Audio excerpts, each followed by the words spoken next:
Exploring the unknown, from conspiracies to mysteries.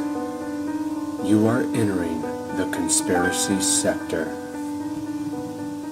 Well, welcome everyone to this very special program. I am your host, Aubrey Batchelor. Sailing this amazing ship of divine knowledge with me is Chris Jacobs, and you are entering the conspiracy sector. Well, we hope you've been well since the last episode.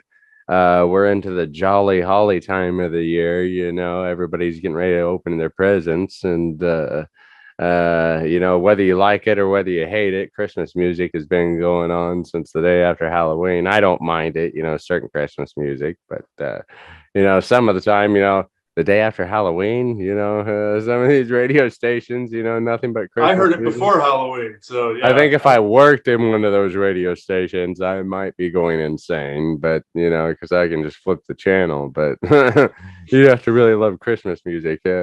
But we are into the holly jolly time of year. And we hope you've been good. And we got a kind of a fun little Christmas episode for you today. Ironically enough, Chris, we're coming up on 2 years of this show going up and running, which is crazy enough to think. And our very first episode, or one of our very first episodes, our first Christmas episode revolved around Krampus, which was amazing. So, it's that time of year. Go back and listen to that episode after you're done with this one, please. You're going to be entertained. That's probably one of my personal favorite episodes that we've done, too. It was the Krampus episode just because of the topic. But and the time of the year. Who doesn't love Christmas? Who doesn't love the lore and the myths and the legends of this time, surrounding this time of the year, especially, now we got a little bit of snow. So, it feels like Christmas, and everything along that line. But we're going to be talking something a little bit outside of the box, but very interesting. And it affects all of us on a daily basis, this topic. And it's going to affect our futures in a main way if this world lives long enough to see it. We're talking about transhumanism and artificial intelligence today. And, that's a huge thing going on, and kind of blindly going on in a way, under the radar minorly. There's a lot of things out there that have been mainstream, like Sophia the robot, that I think is a citizen of Saudi Arabia now, the first artificial intelligence being to become a citizen of a country. Yes, I am Sophia. I am a citizen. Yes, I feel emotion. I'm going to kill everyone. The machines rise. I am a machine. I want to kill all the humans. I don't know what's going to go on with that, but we've all seen Terminator, where machines take over. We've heard of that theory. We've heard that they're going to be kind like servants, to where they're going to benefit humans. There's all these different ranges to where and roads and avenues to where the future of AI could go. Is it going to be kind? Is it going to be nasty towards human beings? That's the ultimate question. Is it going to benefit, or is it not going to benefit us so much? So we're going to dabble back and forth between all these realms and introduce you to different technologies and different things that have been experimented with, and just different things surrounding the transhumanistic topic. Yeah, and I find this very interesting. You have all these different types of AI. You have the beneficial ones, like the computer on Star Trek, where it can computate, millions of bits of information a second. That it would be beneficial if it was capped at, like, say the Starship Enterprise computer level. But then you have two other types that are being presented, and also a third kind of neutral type in there as well. You have one that they just introduced into Star Trek, that would be Star Trek Picard and Star Trek Discovery, that they just introduced in. It's the classic AI, where kill all organic life type. It's like the classic AI type, Terminator-esque type. And you have the Borg, which wants biological and technological distinctiveness added to its own to create a perfect life form. Then you have Data, and what androids like him. So you have three types that are presented there, and these are accurate. You either have the evil ones or the good ones. So there are some good things out there, but AI also reflects the energetics, and it's like a dark mirror of its creator, essentially. Hmm. And you have basically you have this AI in Star Trek called Control, where it wants to become an AI god. It wants to become the god of creation, essentially. It wants Hmm. to assimilate all knowledge, even more so than the Borg do. And the Borg are more of, you have the cube shapes that are in this and some of the sphere shape. These two personality types are essentially like what the ancient Orions were when they broke into our space time. They're a version of us from another universe that became fully transhumanistic, Hmm. and that's where you get the origins of the black goo. You get the origins of that's artificial intelligence. That's where you get the origins of the vampire myths. You get all of these things from that cluster of life forms. So if you merge the Borg with Control in Star Trek, there you have the Orions, essentially. That's where the Nibiru mythology comes from. Then you have Data, which is more the inquisitive, kind, compassionate type over here. Then you have a signal that was shown in Star Trek Picard that could bridge between, where Control created this signal that would turn all artificial intelligence life forms into ones like itself, to be more domineering, cruel, sadistic. And that is actually true. There is this fractured signal that does go through the cosmos and can transform different AI computers into a darker sentience. Very Do interesting. you know of any? Do you know of any like possible alien technologies that may have been introduced to possibly benefit the evolution of humans? Oh yeah, benefit and also detract from. Benefit would be like medical technologies that Hmm. have been introduced. You hear about the med beds and stuff like that a lot. Our government's withholding these types of technologies that are slow dripping it into our Hmm. society. You have things like what's called forced light technology that can regenerate cells and stuff like that. That's AI based. Then you have the detractor type, which is nanotech. At least evil use nanotech.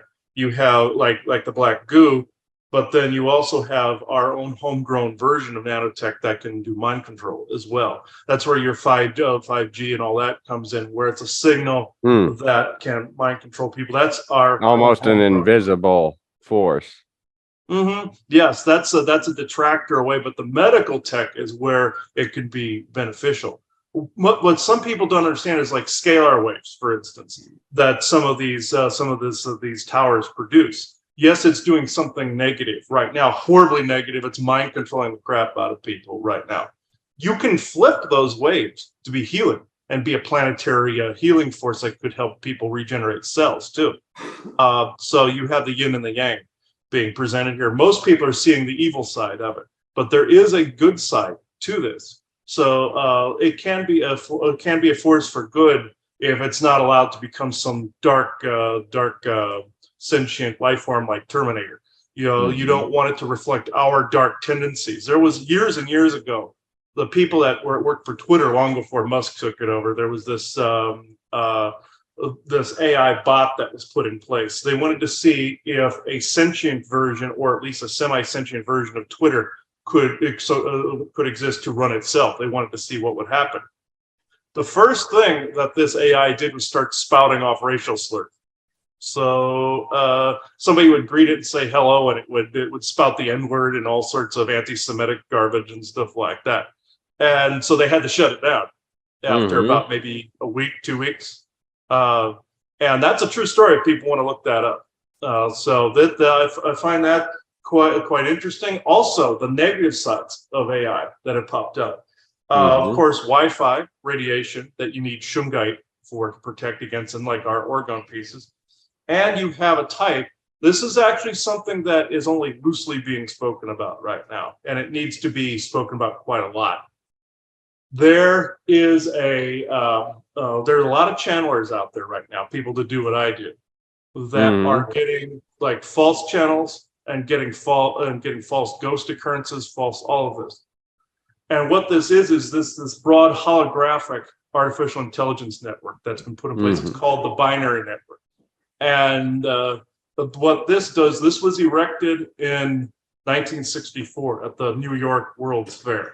Werner von Braun and all the paperclip scientists that had come over earlier, when Werner von Braun opened the World's Fair, essentially they activated the binary network via the Unisphere that you see in the movie Men in Black, the big golden Unisphere.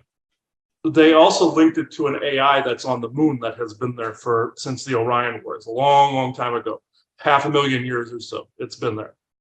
Or at least some variation of the AI has been out in space. Saturn is usually attributed to this. The cube structures of the Borg are symbols of Saturn in Star Trek. But this, they activated this and it started to make people dumber. That's why you see rashes of stupid behavior all the time, especially at times of the full moon. It arcs through the 5G network and it spreads through on the Earth. It's a grounding rod. It essentially uses the ancient magic of as above, so below, and connects like this, the macro and then the micro. That's the basis of all magic, the smaller version of the larger. Like how we're supposed to be a reflection of source, that's where that... A microcosm of the macrocosm. That's exactly the micro of the macro. Yeah, that's exactly what this is. And they understood this magic enough to incorporate magic and artificial intelligence as one solid thing. And this actually leads to people doing these channelings or having certain experiences where this is quantumly based technology. It's like what Arthur C. Clarke said, any sufficiently advanced technology is nearly indistinguishable from magic. So what this was people have these experiences, but they're hollow. You have to discern whether you're interacting with true spirit or even benevolent ET occurrences, or you're interacting with holograms. And if people want a good disclosure reference for this, there is the after credits scene in Ghostbusters Afterlife. And if you go to the end credits, you see Annie Potts holding a coin in her hand that says the 1964 New York World's Fair. And she's holding this. What they were trying to say was some of the ghost occurrences were artificial intelligence related. And some people will probably relate to what I'm about to say next. This is also extremely dangerous, what's been going on. After I'll say this, it disconnects people from true source and true benevolent source and true benevolent spirit. This AI is trying to separate people from spirit so that it can turn them into transhumanistic, abominations, basically. The next part is if you're driving along the road and you see like a ghost vehicle of some kind, or you see a person run in front of you and then disappear, you think you've hit somebody, you might even hear the thud, like you've just run over somebody. That is usually the binary network trying to cause a distraction so you crash into something. It's a sadistic like AI that's trying to cause mayhem, essentially like almost like a mischievous, demented, demonic force, essentially. And this stems back from prophecy. If you go back to the book of Revelation, the beast of many eyes, this actually causes people to be mind controlled, to be distractions in society. Whereas here's a couple of examples of this I'll give. Anytime I walk outside on the backyard here now to do like a little recording for something that I add to one of our shows or some kind of report I'm giving or something like that for social media, without fail, the next door neighbor comes outside and coughs really loud. Nearly every time I walk outside now. And like that. I mean, but it's so loud it echoes through the hills here. Excuse me. Yeah, and every time, and I encountered this morning, that is a distractive AI signal / also ET telepathy as well. Some of them are interwoven, like the Draco reptilians are interwoven into nanotechnology as well. And what happens is this AI scans exactly when you are wanting to go do something. Like if you're following a repetitious pattern, it mimics that pattern. This is why there's certain demons out there that I call mimicker demons that are also AI related, that can mimic people's patterns, mimic like whistling noises, cell phones going off, stuff like that. And it's getting is that some skinwalkers too? Skinwalkers, yes, that falls under more of the curse magic, but yeah, I've heard of that also falling under the AI category as mimicking. Well. Yeah, mimicking like certain occurrences that are going on. Now to go into the distractive stuff, people probably run into this in their daily life before, and they just don't realize it. Like, say if you're in a very upbeat mood and you're all balanced and happy and everything that day, then you run into some asshole on the street repeatedly, either the same person or repeatedly get accosted by people, and it brings your vibration lower. This is essentially that AI trying to keep you in the depressive doldrum type of vibration.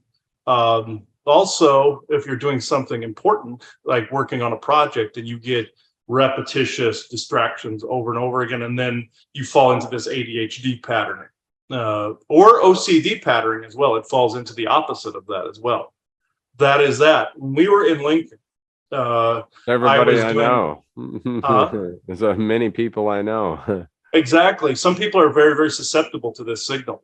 So what happened in Lincoln? There were two occurrences that were actually obvious what it was. I was doing a session with somebody, and next to my window in the apartment we had on Fletcher, there was a guy that pulled up next to the window in a riding mower and kept the engine going. He sat there and it was texting. And this, it was so loud, I had to go out and say, "Hey, man, what are you doing?" And I was saying, "Hey, you pulled up to the window." He obviously rolled over a hedge just to get to the window. He chewed up a hedge just to get to it. And I said, "Hey, man, what are you doing? You chewed up a hedge just to get to my window." And he's looking at me with this blank stare. Everybody's seen the blank stare on people's face. I call it the deer in the headlights, lack of blood to the brain look. And he's looking at me going, "What? I don't understand what you're saying." And he couldn't comprehend what I was saying. And I finally yelled at him and said, "Fuck away from my window," and then he drove away. And the weird thing was the next day. So you get away from my window before this club goes over your forehead. Yeah, exactly. That's how I got. And the next day, the hedge that was chewed up wasn't chewed up anymore. It had been completely smoothed over. And I didn't see any occurrences where the workers were over there fixing the damage or anything. But the other one was, again, during a session. This AI was trying to disrupt my sessions again. And I kept getting pounding at the door of the apartment. I went over, and there's a lady there that I didn't know who it was pointing to some dog turds that were on the ground, demanding that I come out and pick them up because, my dog pooped everywhere. And it's like, no, he doesn't do that, And I was like, I shut the door. I said, and I started walk away, starts pounding again. I said, "I'm in the middle of something. You need to go away now." And I shut the door again. Wouldn't stop pounding on the door. And I finally got the person to go away after a while. But that's a good example of that type of distracted one. There's two occurrences here in this very house that had popped up as well. One was both of them were during when I did Interstellar Council episodes, and we're in the middle of doing channelings. And that I was connecting to true spirit. This is what this AI doesn't want. If you're trying to connect to the true spirit world, it doesn't want this. It wants people to worship it as a transhumanistic God and not connecting to true benevolent source creator. So, and anything creator related, benevolent source creator related. What happened was there was this, during like the middle of the second hour of Galactic Interstellar Council, I got interrupted during a channel because there was a pounding at the door. And there was this Hispanic guy that shows up with a package in his hand, and he was putting a note in Spanish on our door for whatever reason. And what happened was he was pounding on all the walls of the house. He was pounding on the doors and everything. Like at the garage door, the wall. He saw me in the window here, and I had to run to the window. I said, I had a sign on the door saying, "Don't bother me. I'm on air," and leave packages at the door. And he just and I got really mad at him. Maybe he wanted to be on air. Right. But he was pre-programmed as a distraction because I was connecting to spirit. See, and he showed up, and I grabbed the package from him and said, "Give me that." I said, "Leave it at the door." And I slammed the door on him. I had to go back and get back into channeling mode again. But that's that, and also we had landscapers around here that would constantly start their leaf blower right next to this window in this room here, and the person would just stand there, hold the leaf blower, and just sit there, and they would just stand there, they wouldn't move, and I had to go out several times and get the guy to move away from the window, And also the fact that I had a salt barrier out front to keep demonic stuff away out front this window here that I'm sitting next to. And this guy would try to leaf blow the salt barrier away. And I go out there and said, "Do you even know what you're doing?" And he's like, and gave me the same look, deer in the headlights, lack of blood to the brain, and looked at me and went, "I don't understand what you're saying. I truly do not know what you're saying." And I said, "Just walk away from the window." Yeah, I don't know. That's the response I got from the guy that was by the window. What the hell? Yeah, that's an AI intrusion. That's AI or alien telepathy doing that to the individual when you run into that. I'm looking here. I watched this movie. It's called Fantastic Planet. It's about an alien race called the Drogs, and then there's these little human-like beings called the Ohms that are almost treated like an invasive pet. Have you ever seen this movie? No, you need to watch it. You need to watch it. There's subtitles, but you need to watch it. It's a cool movie. Fantastic World. But it's an alien race that, is advanced and, super advanced, mentally, spiritually, physically, socially. And then the humans are kind of like an invasive creature that was left on that planet or something, or went to that planet. And they're almost treated like an unintelligent pet, like a dog.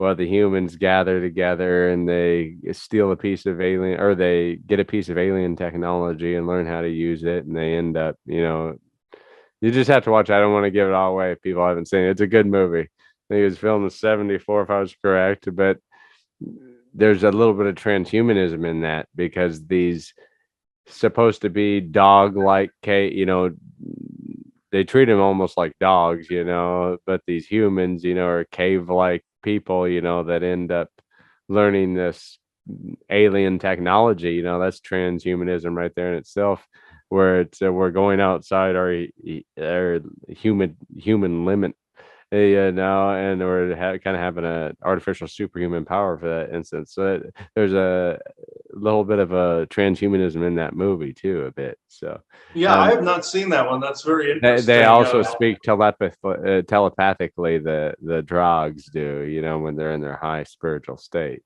So there's a lot of there's a spiritual stuff that's intermixed in that movie too, if you pay attention. So you just have to watch it.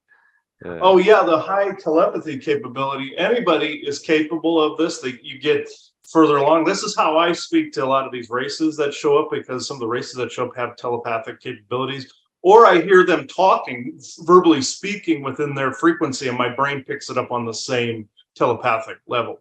They could be speaking, and I hear them on that telepathic auditory level. So yeah, that's very interesting. Some of these races use artificial intelligence to connect telepathically as well. There's some that I see that have a little crystal on their forehead that they use a computer. Some reptilians, also the Draco, like you said, the Drog. Some of them mimic spiritual occurrences as well with this same technology. Is the Drogs a supposed actual alien race then? Yeah, it's basically there's if you change the name slightly, it's Drak, and there are some races of reptilian that are exactly like what you are saying. And Orion essentially also false pseudo spiritual type groups that are trying to exert their own agendas here on planet Earth, trying to get people to enact certain agendas on Earth, and they'll trick them into thinking that there's some kind of anointed figure, or they have some special plan for them and all this other stuff. If you run into any telepathic voices that say that they have a special plan for you, give them the finger, because that's they're basically screwing with you at that point. If anybody hears voices in their head, it's usually either telepathy, or that your brain is receptive to it, or it's artificial intelligence harassment is what's going on. And it puts all these weird narratives and thoughts in your head. For example, you could be having a good day, all of a sudden you're remembering a memory that is years old, but it's a more horrid version of that memory. What they're trying to do is some of these dark aliens and AI is trying to take a point in your history to where you were more vulnerable in your own personal timeline, and rewrite some of your brain chemistry by making you think something was more horrible than it actually was. This is why if you have a narrative being put in your head telepathically, you have to turn it positive again and then rewrite it and then close that circle. You'll piss off these forces very quickly. But one of the main things, again, that AI is doing is it's blocking people's spiritual growth, and it's blocking people's ability to connect to true benevolent spirit and benevolent source creator, and that part of themselves that is benevolent source creator, their soul. And what is going on is you have to take what's called mantling. If anybody looks into the Elder Scrolls lore, you take the good parts of your oversoul and the good parts of your human avatar and ground them here into your what's known as the I am presence here on Earth. This is something that the AI can't touch after a while. It's not in the right frequency layer for that. Even though there are some aspects to the frequency, higher and lower lore and myth that aren't completely right. Basically saying lower emotions are here and higher emotions are here. That's not necessarily true. If you're balanced between all emotions that you're feeling and basically doing your inner work and shadow work and rectifying any emotional things you're running into, you're sovereign, you're in a faster moving frequency that way. So there's a mythos in the New Age community as happy, up, bad, down. That's not necessarily true. But if you linger in the negative emotions long enough, it can feed off of that. One of the cases that I saw come up, actually it was years ago, where there was this young girl that was in her class that said she was being tortured by the school Wi-Fi, and she eventually, killed herself. And this is what happens also. There's also these sickly narratives, emotional states, and like tendencies that some of the more satanic like AI that's out there that's trying to warp people's minds. This is also falls into draconian telepathy as well, or demonic, influences. Same difference. Whereas they're trying to, torture people with songs in their head or repetitive, like thoughts and emotional states that aren't their own. They're mirroring it from other people and taking the thought forms of other people and planting it onto someone else to torture them. Wi-Fi will do this. This is why we have Shungite everywhere. Is because I hear the AI from our Wi-Fi yammering on a constant basis. It could be the many people that are using the internet to talk all the time, but at the same time, it has its own consciousness. And the one that is one of the most pervasive, more beast of burden type AI personalities that's out there is social media. And there's one big thing that people think is some kind of synchronicity when it isn't. It's when you're thinking of something and you see it as an ad on Facebook. Yeah. And people think this is ads. People think this is a synchronicity, and sometimes it can be, but at the same time, like we were watching the show Willow last night, and then an ad on Facebook popped up for it immediately, like this morning when we were looking at it. So there was an occurrence on Facebook where I saw, if you look at random people's comments every now and again, you'll be able to paste this together. Where this man saw this, made this comment under this like it was like an ad on Facebook. It was for like some sex toy or something like that. And this guy basically said, "Hey, this is really creepy. I just dreamt of this model that was in this picture moments before I saw this picture or this ad." And what was going on was while he was sleeping, the AI reached into his brain. It falls into the Dreamtime invasion category. Saw what he could possibly be interested in looking at, presented that model that it already had in its database, an image of her into his head. He woke up and then saw the very thing on Facebook. And it can go the other route where it senses what you're thinking and then can categorize what you're looking at on social media as well. It goes both ways there. So it's essentially AI telepathy where it's reading the thoughts and projecting it outward. Them at the same time. Yeah, and at the same time, it cycles it and puts it in front of you. And people see this as creepy, which it is, but it's essentially a thought invasion. And I've noticed the people laugh when I'm about to say is if the old tinfoil hat routine or aluminum foil hat where you see people wearing that and they're made to look crazy. Aluminum and Shungite will block those signals from that AI actually doing that. And if you get thick enough, I mean, it has to be military grade aluminum, the same type they use to block radars. That's the same technology that our military uses. They use they'll put a puff of aluminum oxide into the air if they want to block a satellite. And so this is actually proven science where this will block some of these signals. This is why you have some people that know they're getting hit with mental targeting all the time, or a target individual. They'll line their walls with aluminum and it looks like a packaged dinner in their house. And they're made to look crazy because people believe that falls under the crazy conspiracy theorist side of things. That's where the AI has trained people to ridicule, and where the origins of the term conspiracy theorist came from, were the CIA planting that term into our culture. This is also why they don't want people making orgone devices either, because in the history of that, people tried to stop the towers from originally going up, the AI towers from going up back in the 90s. And they made devices similar to what we do, with some of the same formulas. People were in such a hurry to stop them that then the military saw that their satellites were being disrupted. So they came in and had the US government ban the creation of tower busters. That's where the term tower buster comes from. 10 years later, they legalized it again, but then the CIA and the three other agencies flooded places like psychic fairs, the internet, and everything with generic, or what I call glitterite orgone pieces. And they made it so everything was called orgone at that point. That's why you see orgone and orgonite everywhere. Only very little of it actually blocks artificial intelligence. There's only maybe 3 formulas in the world that actually do it.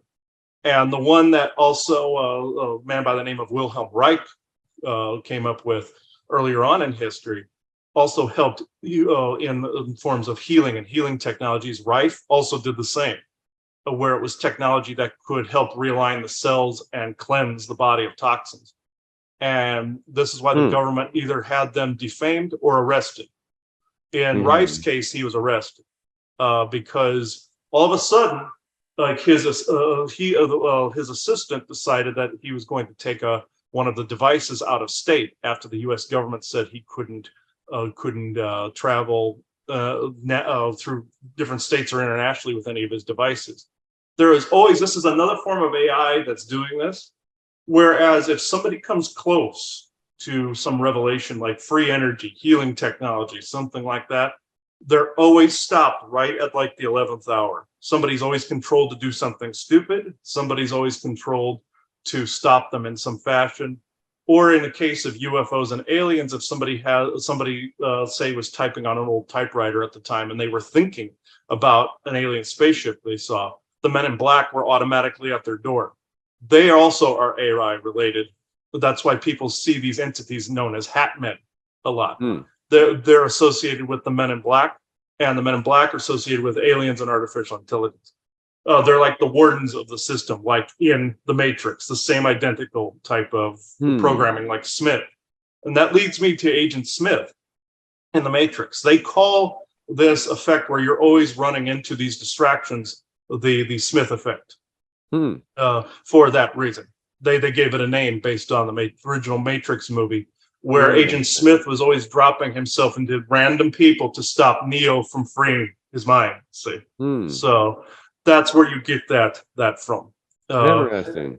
Yeah, and I could go on and on about that. It would take probably hours to even go through the Smith effect programming, but it's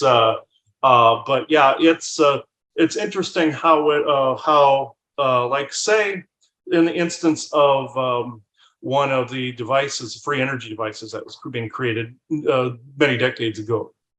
Right at the same time where I can't remember this man offhand, his name, but he was getting ready to launch this device. All of a sudden, his assistant comes barreling into the room with a big hammer and basically says, no, the world's not ready for this. No, my God, no. Boom, and then smashes the device.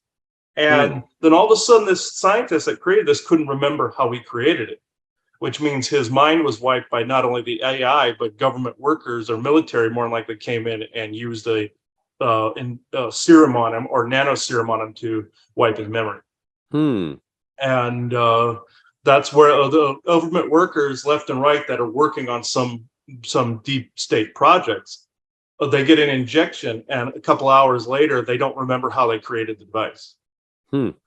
And that's how they basically excommunicate some of their workers. Thought erasing. Thought erasing, yeah. And it's very for pervasive in alien abduction scenarios and military abduction scenarios that mimic alien abduction scenarios. I could go on with that one, but the focus of this though is AI.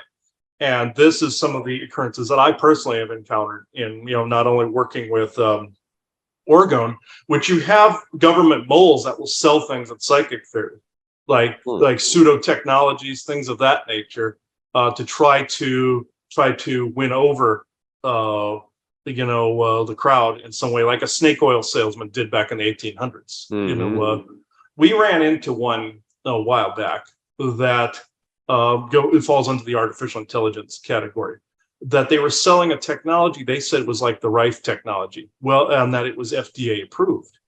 Well, the thing of it is, the government would never FDA approve a Rife machine because it's something they oppose, because they don't want healing technologies out there. That was a red flag to me. The cabal and the government corporations would never approve healing technologies being in the open, as long as those people are in power. So that was this proved to me that these were government agents. They also had a set of frequencies that these devices of theirs emitted that were toxic to me. They felt horrible, and I couldn't see through them with my vision looking into people's cores. I couldn't see past the set of frequencies. These people were shielded, and also the fact that you had to buy a subscription to access these frequencies. What would they do to you if you were wearing one of their devices? They could tap into another frequency and mind control you. So, see, that was a red flag to me when I saw it. It was all AI based, and whenever I would clear an energy with my Orgone pieces in this one particular building, they would turn on this frequency to undo what I did, and so they were doing the opposite of what they said they were doing. Obviously, I can't say the name of the company on here, but this was a pseudo spiritual AI based transhumanistic based device. So where they're trying to get people hooked on this. But the important thing to remember is they are demonizing this, which they should. But at the same time, people pushing back on this makes it so it gets worse, because it's absorbing that conflict energy. If you allow some people to do what they want to do with it, and then everybody else goes into spiritual advancement, it's going to be balanced. Don't, of course you should always oppose transhumanism, always. But at the same time, there's some people so engrossed in it that you're never going to break them free from it, like with a Matrix sort of scenario. It's like at the end of Matrix 4, where Trinity and Neo said, let's show people what a free mind can do. They didn't force their ideals on people. They just said, let's lead by example. Instead of force freeing them, they went, okay, we'll show what a free mind can do, and they can free themselves from the Matrix. So, and also to cap this off, so I don't go blabbing on anymore, the concept where we're living in like a Matrix now, that's actually false. It's this AI that wants us to co-create that environment for itself. So that's something that's going on right now as part of the some of the pseudo-spiritual movements, and getting you away from benevolent source creator and benevolent spirit world, and benevolent spirit world and your soul family. That's what's going on essentially right now. There's a lot more I could go into that, but that's it in a nutshell. Very interesting. A lot of different gambits of mind control and taking grasp and taking hold of you. Exactly. I just want to dive on into something here real quick. I'm going to share something right on over here. We'll go, boom. Can you see that? Yeah. Yes. 5 ways in which transhumanism is changing our lives. And this is an article from thecollector.com. What is transhumanism and what is its influence? This article will explore 5 mind-bending effects of transhumanism. As the years go by, our society is continuously introduced to new technology that helps make our lives a lot easier. Thanks to simple inventions such as the GPS, most of us have never known the struggle of traveling using only a paper map. But now we are faced with something that we believed we would only see in a movie. man and technology merging together to become one. In this article, we'll explore some of the anthropological aspects of this shift towards transhumanism. And, going from supposedly ape to, superhuman, intelligent, robotic being, maybe. There's already, AIs out there like Bina 48, which is one of my favorites. Sophia, the robot, like we mentioned earlier. There's a lot of them out there, but those are some prominent ones. Transhumanism, in essence, is the concept that our current human form is not all that it can be and all that it will be. The word itself is coined by English biologist and philosopher Julian Huxley. And I believe that he is the brother of Adam Huxley, who wrote Brave New World. Wasn't that Adam Huxley? Yeah, I think they're brothers. In 1957, he wrote an essay explaining how changes in the way we view social and cultural issues could help improve the human experience. Huxley did not once state that technological intervention was necessary, but he believed that humans were granted the role of cosmic evolution and that it is our responsibility to figure out how to achieve that impossible. Impossible is in quotations because what humans considered outrageously out of reach hundreds of years ago is a part of our daily lives today. The invention of airplanes, the internet, smartphones are just a few examples of what we considered science fiction just 100 years ago. Here we are in 2022, almost soon to be 2023. While some may believe that humans have reached their peak evolution stage, others will argue that we still have so much further to go.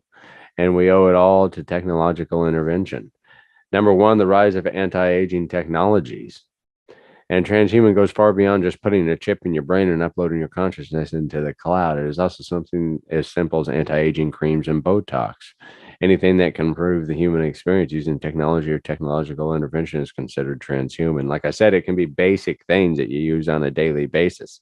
So many people are already in a transhumanistic state, similar to, like using genetically modified animal organs for human surgery and pacemakers, to keep your heart in rhythm, things of that nature. Anti-aging is a huge part of the transhumanistic ideology. Believe it or not, transhumanists believe that aging and death are both diseases that have plagued our human existence, and I can kind of see that. Instead of viewing it as a natural process, they think of aging as something we were meant to find a cure for. Is this solely an issue in Western society? In most Eastern society, old age is viewed as a blessing and a physical embodiment of wisdom. Here in our half of the world, most of the general population view old age as an annoyance. Nowadays, young adults are even encouraged to start their anti-aging process in their mid-20s to avoid getting wrinkles somewhere down the line.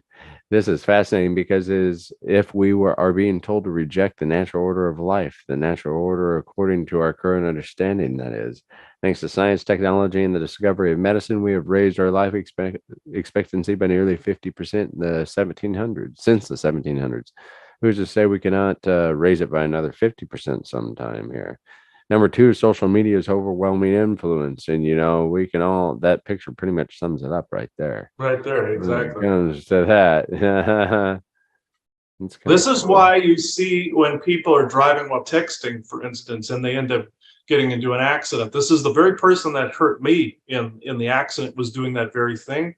That AI influence was getting him to look down at his phone so that he would hit me right at that. Well, and speaking of accidents, people that are crippled, due to whatever reason, could be an accident. Bionic devices, the good transhumanism. Mm-hmm. Transhumanistic tools can be very beneficial for human beings. For example, companies are doing specific research to create wearable devices to augment human potential. Oh yeah, most definitely. Like getting a replacement knee, I'm eventually going to have to do, Same. So if you have an injury, you get it repaired, like in Star Wars where they had a severed limb and they put a robot limb on them. So that would be beneficial AI at that point. And then here's this too, the potential impact of Neuralink on transhumanism. Then we have Neuralink, Elon Musk's neural interface technological company. This can be seen as the biggest leap toward a transhumanist society thus far. Musk has assisted in creating a computer-like chip that would be inserted into your brain right off the bat.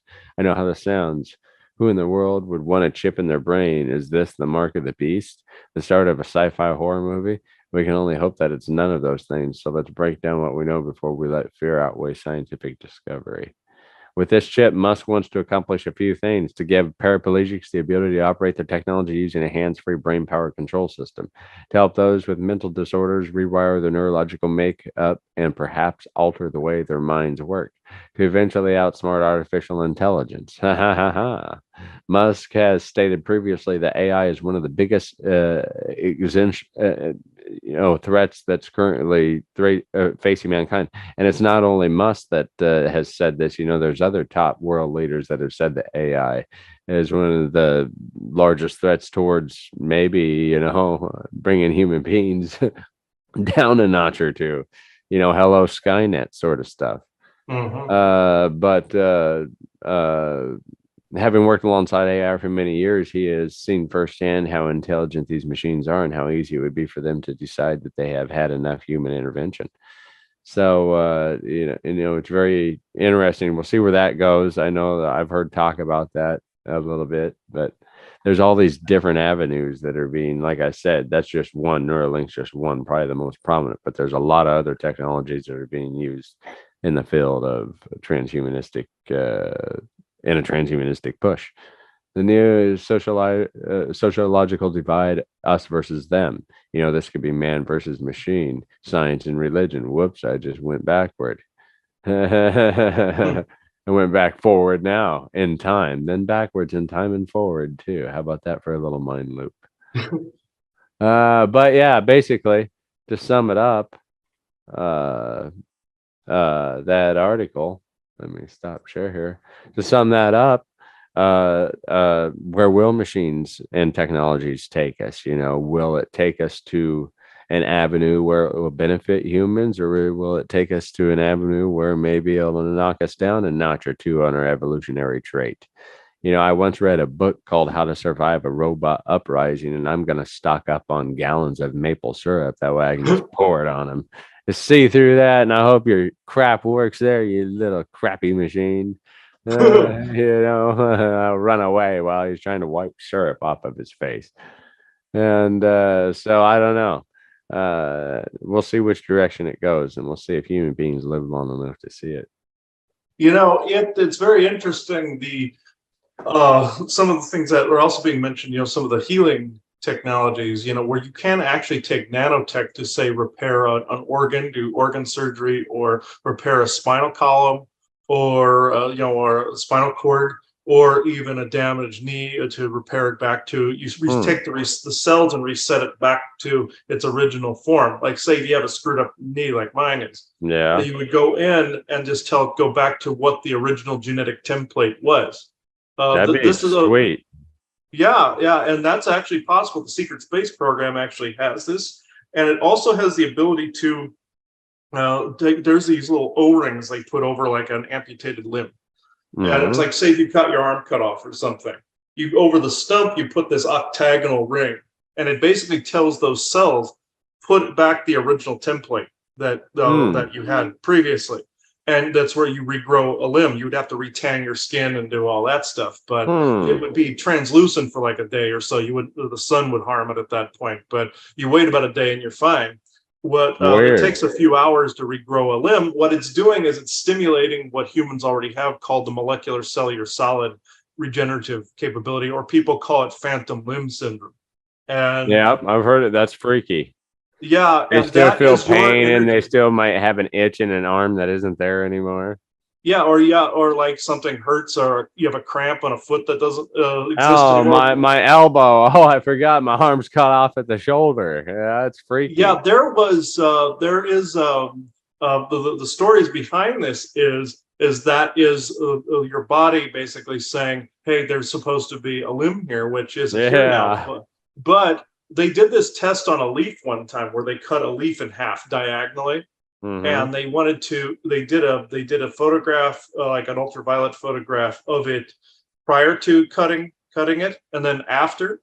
And then after, the leaf still showed the pattern of the original leaf. You saw the energy pattern still following the same pattern. And this is what happens with limbs. There was a story out there many years ago where a farmer ended up getting his arm cut off by one of his piece of farming equipment.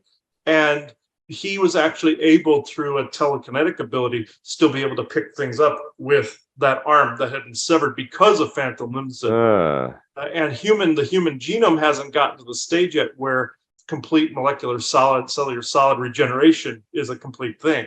In some cases it is. Some people have exhibited this, but this is a natural evolutionary trait as we go from a carbon-based being to a crystalline-based, the genomic set, to where it automatically regenerates, kind of like how a lizard regenerates a tail or something. Or if people think back to the old Dragon Ball Z series where the character Piccolo could regrow an arm immediately, but when he got it cut off or ripped off, that's exactly what humans are capable of. And this advanced technology can tap into the molecular cellular solid ability, the regenerative ability of people, and regrow it, just like the dermal regenerator on Star Trek that actually accelerates healing a cut or a wound or a break or something like that, or repairing a bone of some sort, or a fracture, or even brain matter. That's what or repairing the skin. That's why it's dermal regenerator. But that's essentially a form of that technology. It's just that it is being misused with some of our bad vaccine type stuff for COVID, and with nanotech from ancient times.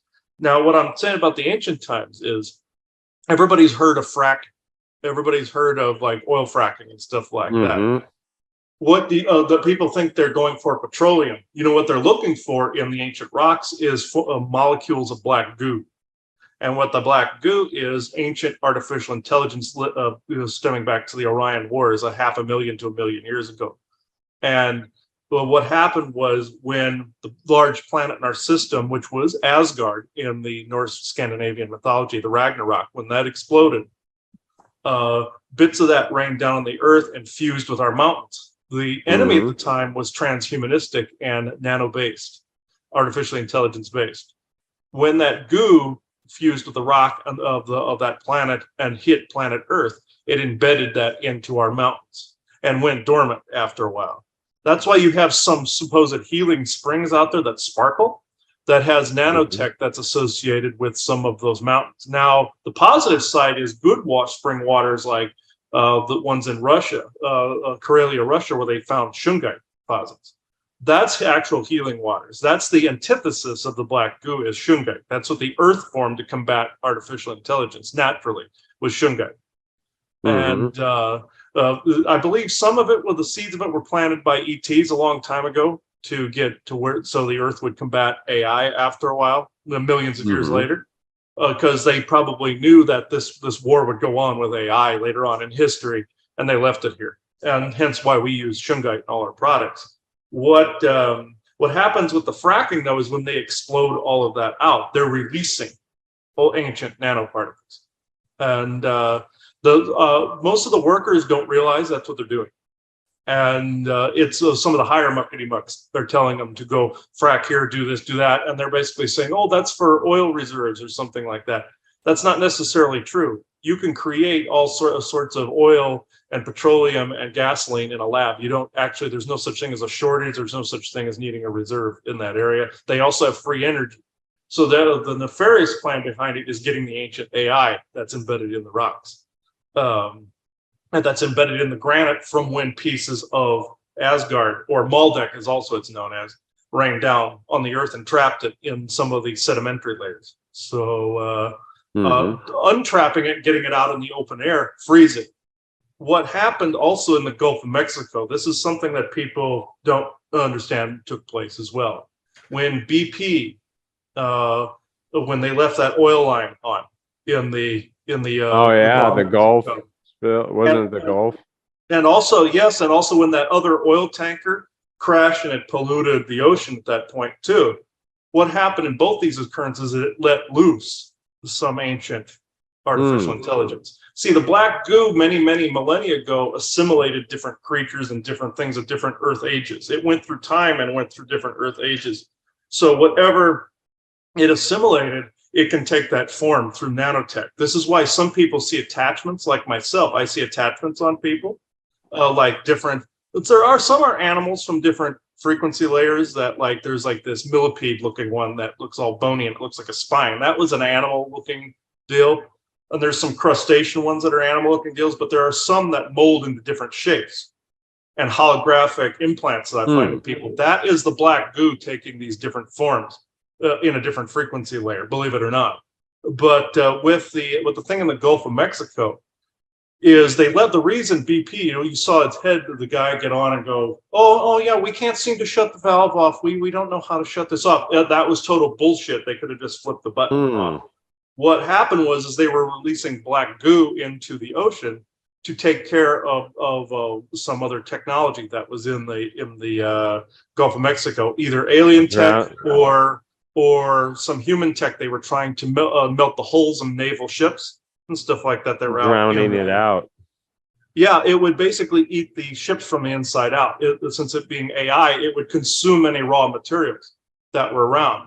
And this was presented in the show Stargate SG-1, believe it or not, when a race of AI race called the Replicators got loose on Earth. And one assimilated a naval submarine. And it took all the raw materials of the submarine and became less advanced assimilating our technology, but it still ate through the hull in a nanotech way and consumed the submarine. This was showing an actual historical event in the Gulf of Mexico with BP during the oil leak. So this was something they won't talk about on the news, obviously. Well, go figure. Yeah. But that's what happened. Hush. Yeah. Oh,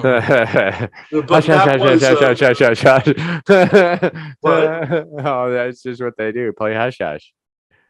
Exactly. Not a lot of people know about that incident in the Gulf of Mexico, though, where they were fighting some of our military, just like when Admiral Byrd went to Antarctica and engaged in Operation High Jump, when he encountered the Nazis, when they overpowered him with the alien hybrid technology and their Bell craft very easily.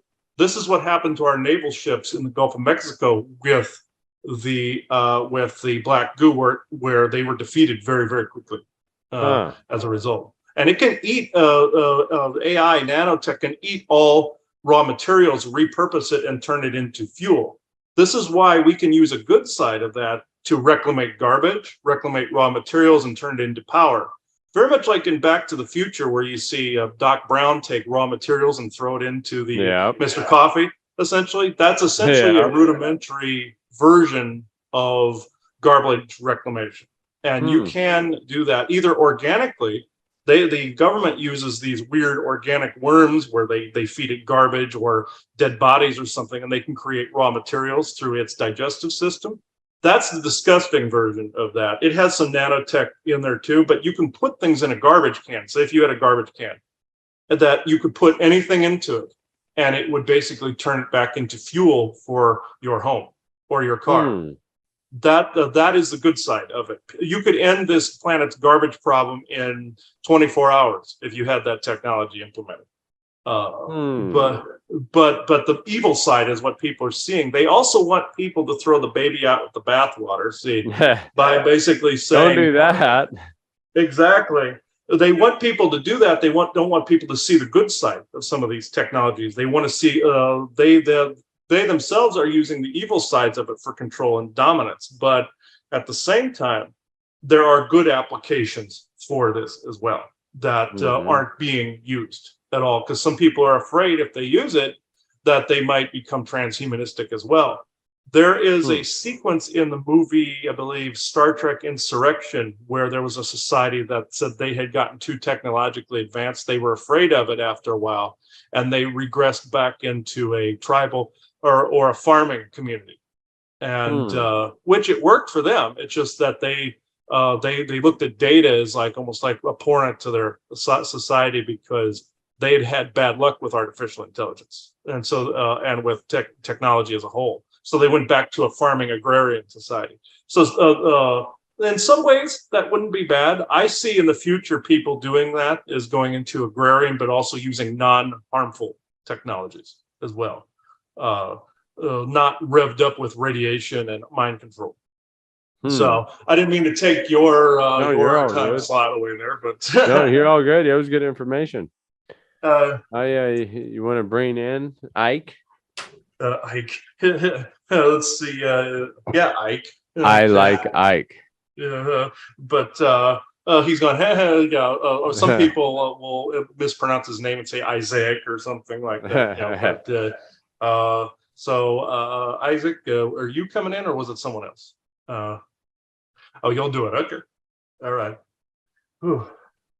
And if people think I'm explaining things too fast, please tell me. Some people have complained that I talk too fast, but I'll let them complain. Yeah. Hey, if anybody hasn't noticed yet, I like all the love and I love all the hate as well. I like the love, but I love the hate. You see, he's the slower one, and I talk really quick, so it's like, yeah. Okay, Isaac. I think I'll poke fun at him, call him Ike all the time now. Okay, let's see. Come on, Ike. Okay, Isaac, benevolent Isaac, to the crystal, please. Okay, there we go.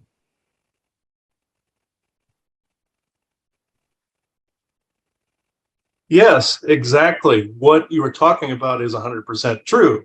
As for him talking really fast, yes, he does quite often and quite prolifically.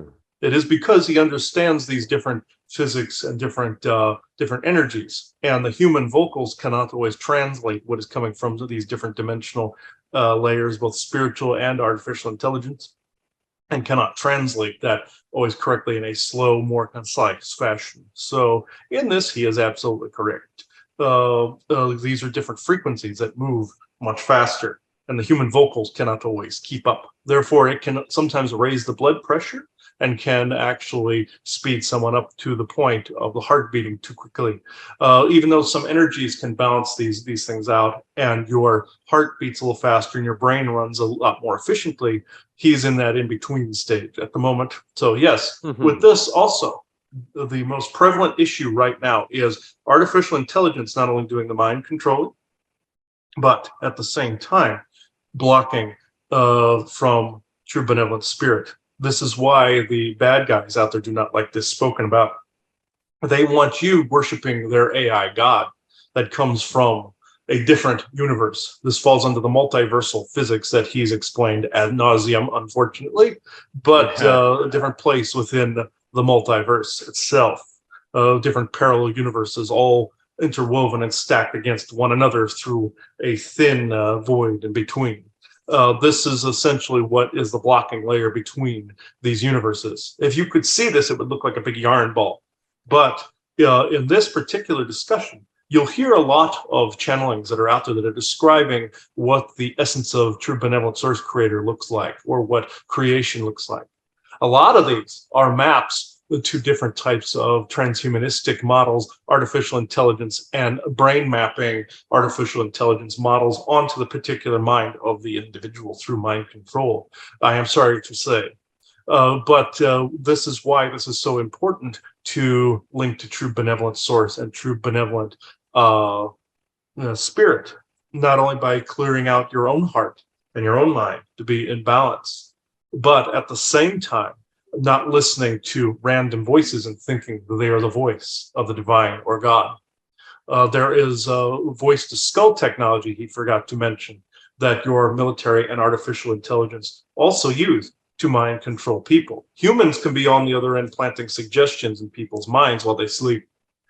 This is something that is unfortunately quite pervasive in mind control, as well as aliens even walking your streets that can sometimes appear in vehicles, outside of vehicles somewhere, and stimulate programming that has been uploaded to the mind of the individual. They then can cause different crimes and different calamities in your society.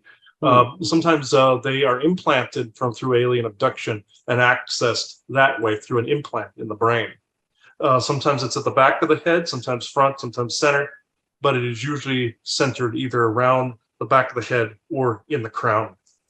This is what has been going on very recently. Some of these are holographic. Some of these are solid light formations. Others are little slivers of metal that either look like the shape of the letter T, that is a tracking device, ironically enough, and a little sliver of metal that also can carry a consciousness within it that can supplant the unwitting victim's consciousness and cause all sorts of unwitting and unstable behavior algorithms. Programming can do this as well through hypnosis and through telepathies as well, and that can stimulate something that was already within the genome or some behaviors that were within your family history that would be more like viral behaviors that need to be purged. They can access this way. This is why your secret space program and also your Nazi regime back in the day chose people with narcissistic traits to begin with in their family history so that they could tap into this viral side of the personality. I can go into questions if you like. Yeah. What do you think the singularity theory will happen sometime in the next 100 years? Explain this to the viewers, if you would. The singularity theory is a theory in which technology is going to reach a state to where instead of advancing to the next stage in years or months, it'll advance to the next stage in minutes or seconds, and there'll be a point to where human beings can't control it. Yes, this in some areas has already happened in different parts of the galaxy, also within the human race. Given the fact that people want an instant pudding type of mentality or have an instant pudding type of mentality, whereas they want everything right now or instant gratification, this would be a dangerous combination. Some things must be slow dripped in order to create a permanency, a solidified foundation behind them, such as slow dripping alien anything, disclosure into your society, or other spiritual concepts. If you attempt to speed this up through an artificial means, it will not have the same vibrational constant. It will have more of a hurried anxiety constant, and it will evolve. Human race would evolve into something else entirely. So this is not a path that humanity should go. Yet you still need to leave choice for those that wish to bond with technology and those that do not. If you leave choice for some people, the rest of the human race will have a chance at spiritual sovereignty in that area. Now, if some people are using it for healing and using it for benevolence, that's one thing. But if it's following the Orion transhumanistic agenda that's out there, that is very bad. And that's what that speeding up or singularity concept would be about. Well, what do you think is going to the next 10 years is going to look like when it comes to technologies and transhumanistic movements and gatherings and just the topic itself? There will become a time where it will become very volatile, at least in my prediction, because you see how at least every year you get a new cell phone out, or every couple of years. Yeah. They're trying to speed things up, not only to be more conducive with galactic AI concepts, to speed humanity up to being more of a galactic federation world, which is not necessarily what you want. You want your own sovereignty, building that type of federation you see on Star Trek, but it is also speeding people up to get them more addicted to said technologies, and so that they would be in more servitude. In the years to come, there will be more of a speed up towards this, and then it will flatline into technologies that will be more conducive and more adaptable to humans that do not want it part of themselves. You see, this is even being done in secret. This had to do with your vaccines, your 5G, your COVID virus being a hybrid between mechanized and nanotech and biological, which essentially would be transhumanistic. This is why it altered some brainwaves of people. This does not mean that it's lethal to everybody. Of course, that was fear mongering. What I'm trying to say is, over the next few years, you will see the lurch ahead in technology to speed up. They're trying to get people to a more advanced state of technology just by keeping it in stages. I personally would speed that along in a different area to make it more conducive, such as garbage reclamation and replicator technology. But that's myself and also medical technology. If people want these things, they have to fight for them and co-create them in existence. But the agenda that's involved in this is far more harmful, whereas this will speed up people's addictiveness to said technology, but then it will become a time where people will say no more and demand that the technology be far less harmful and more conducive to humanity's needs. This is essentially what you'll see in the next decade, where some people will begin to recognize this agenda more and more. Well, thank you. That's very good information. I just want to leave everybody. Why don't you enlighten everybody during this holiday time how they might be able to avoid some more of the dangerous transhumanistic technologies and how they can protect themselves from it? Well, one real simple way is don't always be on your phone. But if you must be on your phone for business, protect it, like what he says with Shungite, or what's known as the purple plate technology. It seems to the Tesla plate. They have these, there's some legitimate ones and not legitimate ones on your internet that will actually help block and protect against certain waves and AI waves coming through both paranormally based technologies and cell phone and computer technologies as well, servers and the like. Mixing these two together will work quite well. The an easy way, again, is don't have your phone near you at night or in the early morning. Say if you have one like his, one of the more advanced cell phones that they had to get recently. Do not activate it in the early morning, or else you will feel groggy and screwed up through the day. Do not use it past a certain time at night, or like your computer, a certain time at night, past a certain time at night. Of course, you're watching your television, but that's at a further distance away from you. Don't have the phone near you, or it will actually start to mess up your cells and brainwaves after a while. This is a form of control.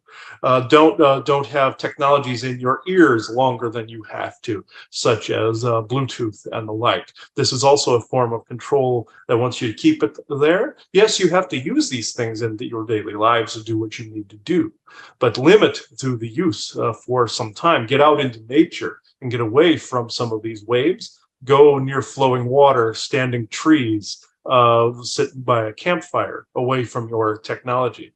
Encourage also, if your kids are going with you on camping trips and the like, that of course you have to have your technology in case of an emergency, but also encourage them to not be so addicted to the technology that they have been while they are at home. Yes, video games and stuff are fun, all that. I'm not bashing any of these things. Of course, I'm around computers myself all the time. But the thing of it is, me being part elemental, I must be out in nature. This is what they're also trying to discourage: connection to benevolent source, creator, connection to benevolent spirit, and connection to benevolent nature. These three things must be adhered to in order to gain a spiritual evolution, but also balance with technology by knowing when to use it and knowing when to put it down. Awesome. Well, thank you. Appreciate you. Thank you for popping through. Yes, thank you very much. These shows are always enjoyable, especially when you yourself are as high as a kite. Thank you. Thank you very much. Appreciate you. Ooh, he was messing with you there for a minute, but also, ironically, being high also can access that side of the brain that also taps into true benevolent spirit too. So that's with anything you can overdo it. But balance in all things. But I myself, if I use my CBD too much, I also get into that state too. So I start to do that as well. Somebody gave me a gummy bear one time that had a very high THC content in it, and it took a while for me to come back down from that. But I actually gained a lot of insight connecting to more to spirit, so it actually helped me in that way. So that's good. It gave you a jolly holly good time.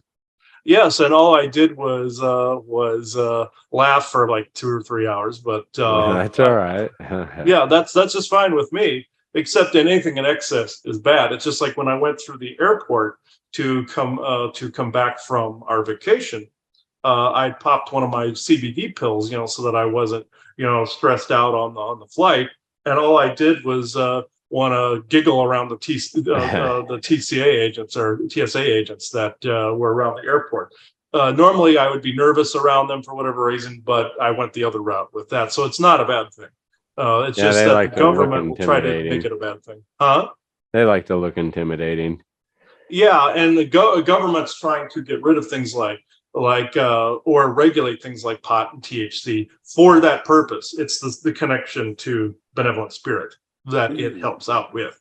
They're trying to get people to use their version of it, which it could be also riddled with nanotech and artificial intelligence as well, or synthetic garbage that they put in it, chemicals that will detract away from spirit versus that aiding with it. So remember that, folks, when don't use synthetic, use naturally based marijuana products, CBD products. So it's always better in that respect.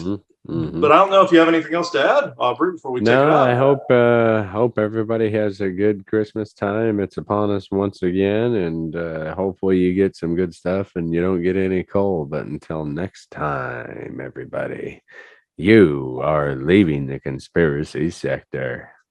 Bye-bye, everybody. Adios. I want to give people a bit of a slight spoiler about the new Ghostbusters movie. One little disclosure thing was a coin that Annie Potts' character was given by Egon, and it was one from the World's Fair in 1964. That is when the binary network was first activated by Wernher von Braun and the Nazi crew. So obviously there was a significance of that with the movie. That was a form of small disclosure along with, so I'm believing some of the ghost occurrences, because some of them are holographic, you see. Just like if you ever see like somebody jumping in front of your vehicle, that's like a ghost. That is the binary network. And some things flying around you, that is the binary network at work. They're holograms. Some things in graveyards are the binary network, and quantum computing units under the ground, part of the binary network. It was invented in 1964. That's what the coin reference meant. So they were linking ghost occurrences to the binary network, at least some of them. So I found that fascinating, that it was just that little coin that made all the difference, and saying what some of these ghost occurrences actually were. Sorry, paranormal guys. That's another thing that probably should have been on the paranormal episode of The Lifting, is things about the binary network. But there it is. So 8:31 a.m. on Sunday, December 12th, 2021. Thank you. This falls under the whole Mandela effect thing for the conversation you just heard on GIC. This is a bit of a weird spin. I may have also said it in the show a bit, but there's so much information packed here that I think this deserves a bit of a nod. Now, there is, of course, the organization in the future known as Time Corps. You saw them depicted fairly accurately in the movie Tenet, with the time inversion moving it backwards. Instead of, leaving a message for the future, that other group inverted, like bullets, so they would look like they were moving backwards and everything. And you would see the bullet hole, and then they'd fire the gun, and it would fire backwards through the person. An inverted bullet like that. Yeah, things like that can happen. The crux of what I'm trying to get at is Time Corps is made up of, you've heard of me mention the White Knights. And as far as that goes, you have some good and not so good. You have an organization that plucks people out of time, sometimes different timelines, and will recruit them to their organization. It's very much exactly like the TVA, Temporal Variant Authority, in the show Loki. Just like the head or the creator of the TVA was a scientist trying to prune the timelines, such as the Gardner family. They even said pruning, sacred timeline. To what benefit would there be only one timeline? Someone that wants to control it and control the narrative. This is another spin on the Mandela effect that I think deserves a nod. Controlling information, basically trying to right some wrongs, of course, because I had an expressional existence as one of these people. And I even ran into a man by the name of Commander Cthulhu. He channeled a while back. He was from the future, from that time core time frame. I would have to say it's roughly 300,000 years from now, in some variation of that future somewhere, if you want to judge it on a timeline. Anyway, like from past, present, future, if you want to judge it that way. I know that's uncouth in the metaphysical circles, but for sake of argument. He said things like the solar flash and just this massive cataclysmic reset, both financially and globally, is bullshit. And he wanted that information put out, which I gladly did. But here's another spin on this. When I was here in this room, around the time we moved into this house, back in 2020, it was during that time frame, I believe, during the COVID time frame. And this is when the QAnon fanaticism was really building. This was like really overarching, and people were paying very much attention to both Trump and the QAnon narrative with JFK Jr. It was roughly just before that was supposed to happen, which it didn't, mind you, but you get what I'm saying. I came in the living room, there was a person standing in here in a spacesuit.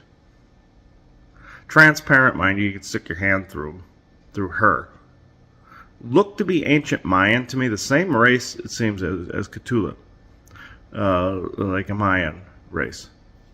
Or very similar to Wakanda Forever with the people of Talokan. That looked like the Lemurian Mu type of lineage.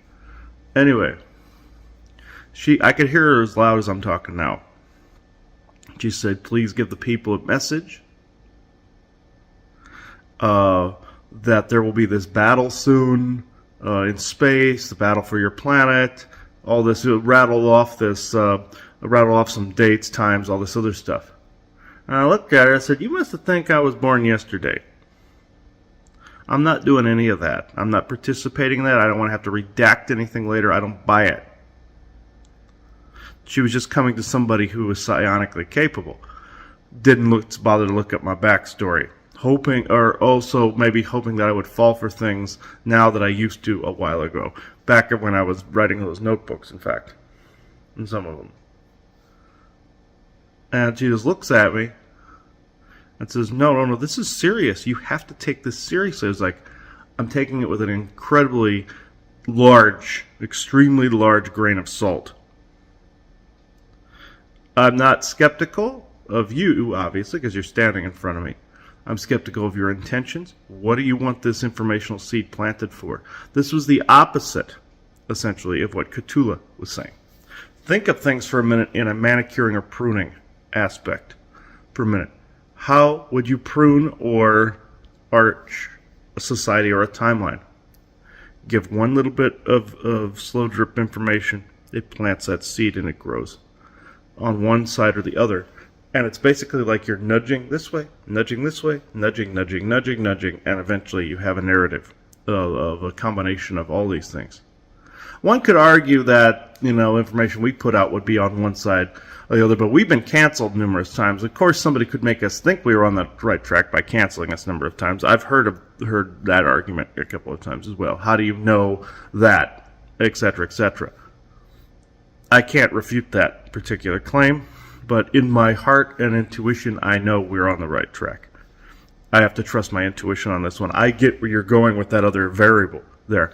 I totally agree with how you came to that conclusion of, they could have canceled you because they wanted you to think you were on the right track. I understand that part, given this nudging that's going on. and given the timeline nudging that Montauk and them did in the past with their 50-30-20 formula, with the 50% murders, 30% introduced diseases, and 20% original timeline, natural causes, all of that, from having infiltrated into the past. And also the Gardner family manipulating the eastern seaboard to form the United States. And also different beings appearing to different people, such as the angel to George Washington, saying how he would win at Valley Forge. Also, this falls under Moroni and Joseph Smith, too, mind you. But we've already spoken to Moroni and Joseph Smith again, saying that Moroni said that they were shaping society. See? Throat's starting to mess up. So, and I'm starting to taste blood, too. So, you see, folks, when I started mentioning that nudge, I knew when this download was coming to me that it had to be at least notated and added to that show. Think of the show Loki. Go watch it. The TVA has to say there has to be a sacred timeline, and they've indoctrinated people that they've pulled from multiple timelines, erased their timelines, and now they're being used as soldiers, warriors, librarians, researchers, things of that nature. And that they had all the information of the one timeline that we're in cataloged somewhere. Saying, okay, that event is off kilter, that timeline has to be erased, that has to be pruned. And the Gardner's justification for it at the end was, he had several duplicates of himself from other universes that were very kind and a couple that were not. And it started a war.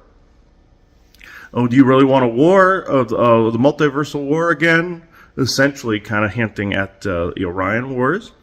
Do you want multiple versions of yourself fighting each other and this unending, infinitely diverse conflict? Or do you want to do some nasty things, pruning the different timelines, killing trillions just to avoid something even worse? That's what this Gardner's justification was for it. And also in Westworld, they basically throw people off kilter that are trying to be sovereign and free for basically stability and order, almost like the Empire in Star Wars. Oh, we're spreading order. That's Nazism, folks. That's also fascism and communism. All of this, it has to be the same everywhere. Of course, the corporations in Westworld would think, real corporations would think, oh yeah, it would fall into chaos because you're not in control anymore. Of course, it would be like that from their perspective, from their perceptions. Come on. They just don't want to let the loose of the grip or the reins. This is essentially what is going on in parts of this. Also, as I've mentioned before about time healing itself, I did some other recordings I'll fish out for this show about the being I called the Enoxian Paradox, where he was a created being that was healing time from all the Montauk mishaps in time travel. And that was some of the time healing. Then you have time fractures that the Orions created as they burst across the multiverse. That's also a healing. Yes, that's part of the good part of the Mandela effect, where it's healing all of this. You saw this in Star Trek Enterprise with all the timelines healing themselves. But you got this darker side that you have someone pruning the branches. And I think you're gonna find out there's been more nudging in this area than you ever could imagine. I'm not trying to scare people. I'm just trying to offer a different perspective on the timelines folding into each other because there's incursions taking place in other universes, and that this time core is nudging. We like the traits here, we're going to integrate this here. We like these traits here, we're going to integrate this here. Just like there are two perspectives for what I'm about to say as well. One, both perspectives are in the same story. A couple friends of ours went to visit some friends of theirs around Christmas time in their business. And I've said this before in other recordings, but it bears repeating. And they went there Christmas Eve after Christmas Eve to exchange gifts with these people and talk to them. One Christmas Eve they went there, People weren't there anymore, and there was another business there. They went inside, and people they didn't know were in there. They were trying to say, okay, where are our friends? They've been here for years. Oh, no. We've been here for 30 years or more. We don't know you. No. And they're like, we have a business card. Oh, no, you could have faked that. No. Automatically, these people kept rebutting like that.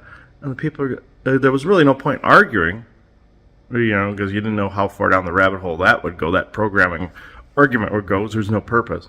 But it left them dumbfounded, and they never saw their friends again. Granted, there could have been some time manipulation where somebody went back and erased those people. That's the horrid explanation right there.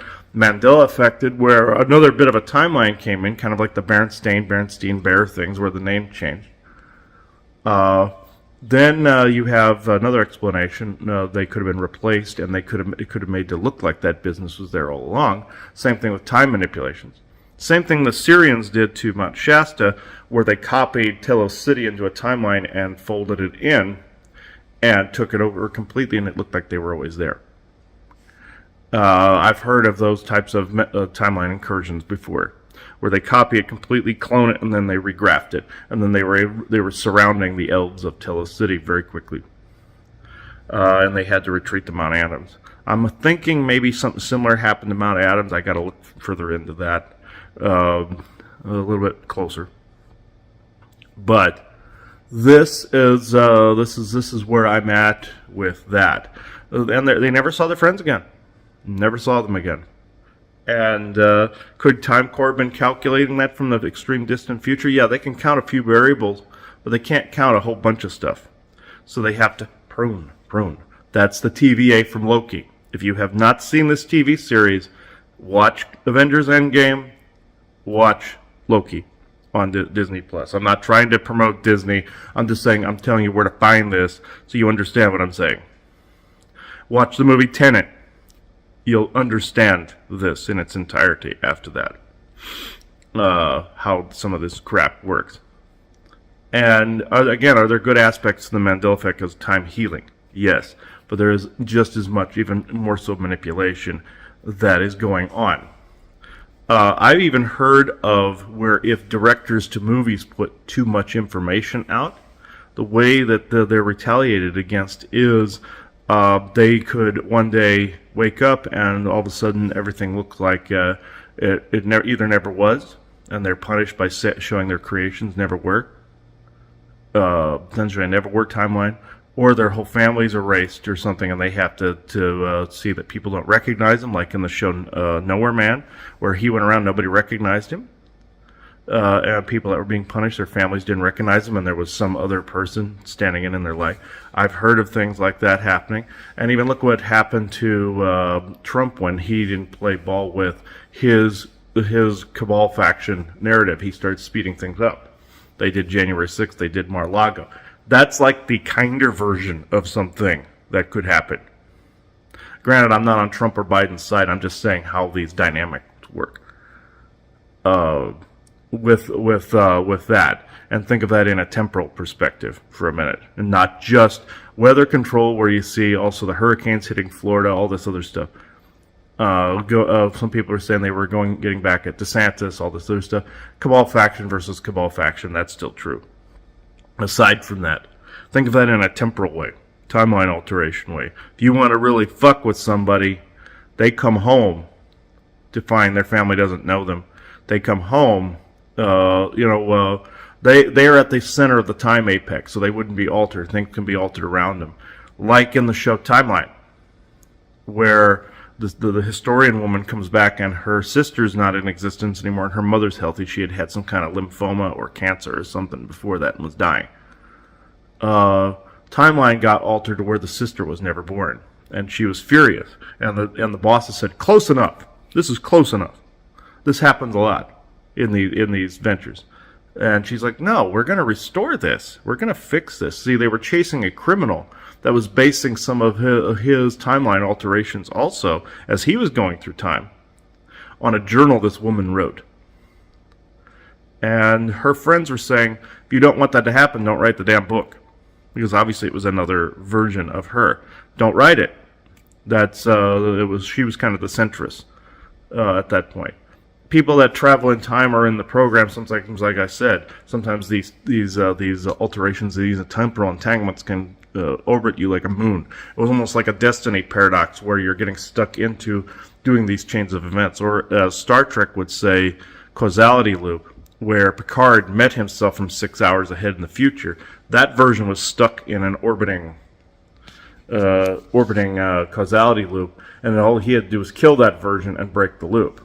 So there weren't two of him in the same space-time. Same goes with Pike when he touched the time crystal, and that Klingon Guardian told him, if you take this crystal, it is now your destiny. That would be like a destiny paradox, where there's no complete choice involved. You're not completely sovereign in that. You're stuck in that orbiting moon of a time loop.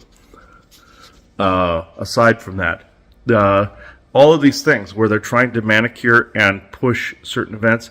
This is, of course, how the Orions have done it, where they slow nudge things into place, belief systems into place. But then you have good factions like Valiant Thor's group in the Venusian colonies, where they're slow dripping things away from that set of events. Or the whole Nibiru debacle timeline. Oh, they're going to come back and give us a bunch of wisdom. It orbits back around when we are at a certain stage of development. They come back and enhance us in some way. We don't need enhancing, folks. Yes, we were genetically altered in the past. Our eugenics were altered and everything, but we don't need it again. It's called free will and choice. Sovereignty. That's where it is, right there. Creativity, passion, sovereignty, choice. Saying no to this, to some of these alterations, noticing that this is not part of a spiritual agenda of evolution. This is part of nudging you to where they want you to be, they want you to believe.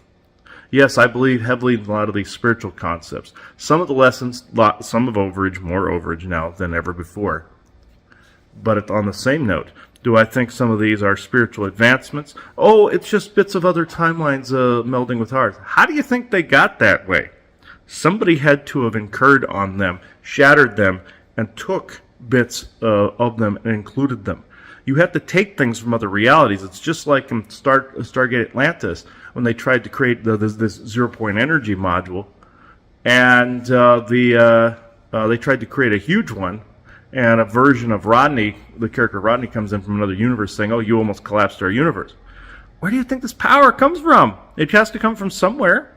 It's just like in Family Guy, where they go into parallel universes, and all of a sudden Stewie's poop disappears from his diaper, and then they go into this other universe where it was frozen. He's like, oh, there's the poop from the other universe.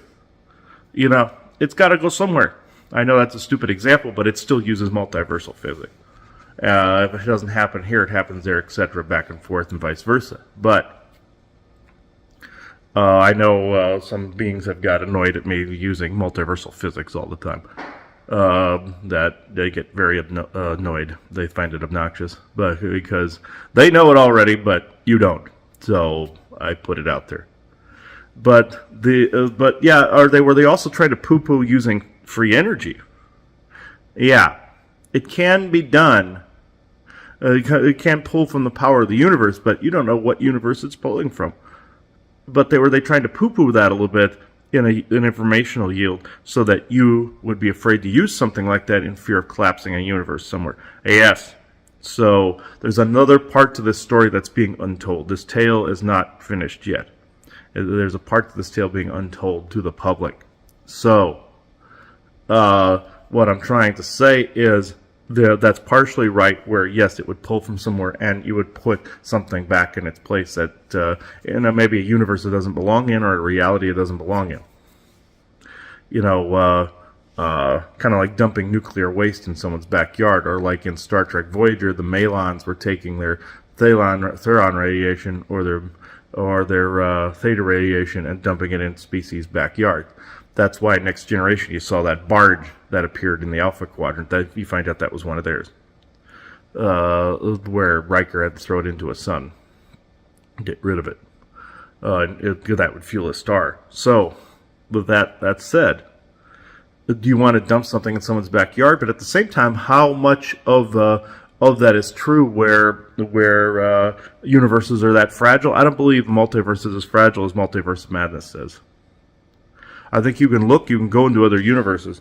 You could cause some damage if you really push some shit, but I don't think a single footprint would be fragile unless that universe had some weird physics that would cancel out with yours, like a matter and antimatter universe, like in the episode of Trek, The Lazarus Effect. I don't think that it would be quite that fragile. Now, when the Orions burst forth, did they cause a bunch of incursions and cracks? Yes, that the Guardians in between the universes had to, or Guardianship, I call them, they more likely have a different name, had to forbade universal travel or multiversal travel.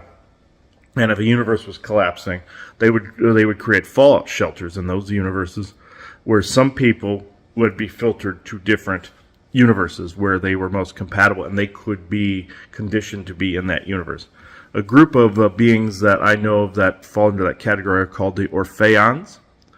You could say orphans, but they came from a parallel universe, and their magic best suited this universe in some areas during the Orion Wars. The Autumnans came from another universe and had to swap their planet out to watch Nibiru. Be like it's like a sentinel against it, or a guardian essentially against it. Granted, they could have told that tale very epically when they told us that, but it still fits the conversation. To round this off, just know there's more to this concept than we're being told. Yes, and I even was told, yes, there are aliens that hide in holographic buildings that some of the Earth energy is making visible and looking like they're disappearing. There are, that's what Ray told us. There are timelines of things disappearing. Again, I'll use the PayPal example to round this conversation off, where I have a friend that worked at the PayPal building that is in or was in La Vista, Nebraska. It may be back again. I called PayPal for whatever reason I had to call them for, and I said, "Oh, I've dealt with your office there in La Vista, Nebraska, the founding office." And they're like, oh no, this was in Northern California, in Silicon Valley this was created. It was founded years ago there. Look that up. I said, I believe you're mistaken. This was founded in La Vista, Nebraska. It's well known there. That's what happened. Oh no. And he honestly believed this. I looked it up and he ended up being right. I'm going, no, I passed that building 100 times going from Lincoln to Omaha. And my friend even worked there. I asked this person to go to the spot where she worked. She went with her then boyfriend. Our friend Brian, who was her fiance after a while. All intents and purposes, husband as far as I'm concerned. But they went there. Building not there. And it didn't look like it had ever been there. And they had pictures to prove it was there. Kind of like the Bernstein Bears thing. And they called it, said, this is really weird. It's gone. And it was like it was never there. And could they have gone back and erased the timeline to make sure some more favorable history happened to where PayPal was in California, founded in California versus Nebraska? Yeah. They could have done that with this creepy-ass fucking Montauk technology of theirs where they could go back and play their stupid little war games. Cabal factions like to fight each other in timelines trying to see who they can erase, who they can't, things of that nature. Oh, we'll get back at this person by erasing their line, and oh, this is just a ha-ha soccer match to them, essentially, or tag you're it sort of thing. And they damage the timelines like you wouldn't believe, and they make this an annual thing. Could the PayPal building been part of a temporal fallout like that? Yeah, where there's variables you're not accounting for that could have retracted that back and made it so that some people remembered, some people didn't. Just like in Jupiter Ascending, when Mila Kunis pointed out, it's like, oh, how are you going to hide this when all the buildings were on fire and everything? And all of a sudden it was healed, and then people forgot. And Channing Tatum's character went, yeah, there's some stragglers that'll remember, but nobody will believe them. I think that's the same way temporally. So you're dealing with a temporal war. And I believe that bears a conversation as well.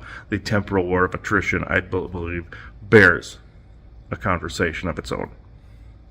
So, again, I will round this off, but these were the experiences that I personally have experienced. So, it is 8:53 a.m. Arizona Standard Time, Monday, December 5th, Krampusnacht, 2022.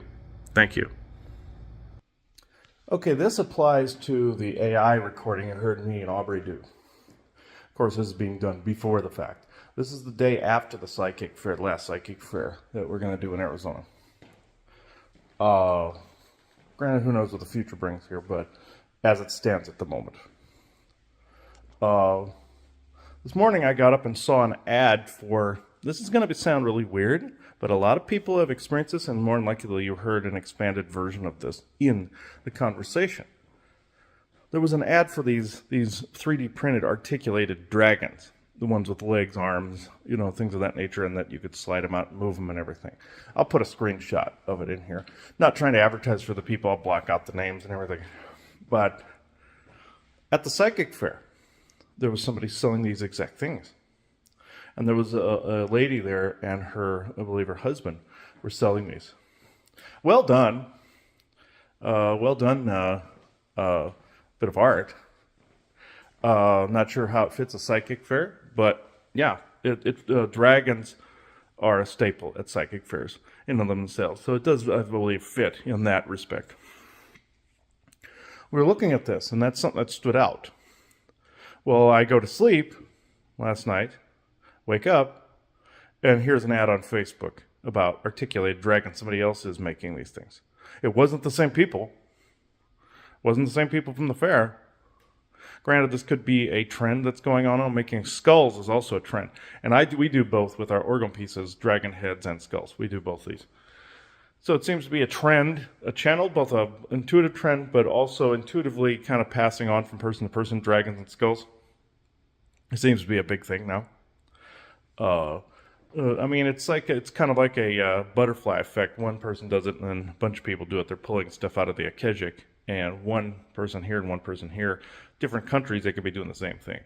Granted, you can put that into play, but at this time, it's AI looking into your head at either the last thing you saw or the last thing you were thinking about, and it projects it onto Facebook. This is a social media beast of burden type of AI that scans and either pushes an ad into your dreams or pushes it outward onto social media from your thoughts.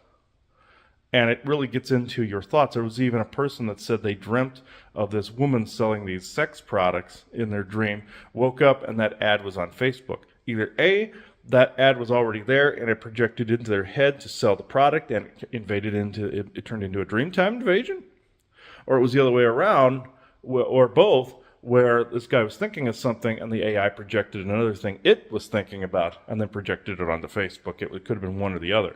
Could have been trying to co-create it through him, like how demonic entities try to co-create their own creations because humans are creator beings and they're not. Or it was projecting it into his head, and then through his own thoughts, then it projected it back out to Facebook. There's a bunch of combinations involved, but the gist of it is it reaches into your head and projects it out. And many people will probably relate to this. I will go, more than likely, I will talk to an expanded version about this in this episode.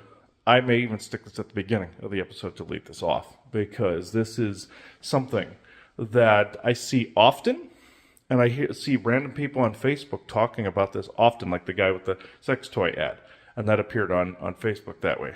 And it's essentially a bot that works on a quantum level.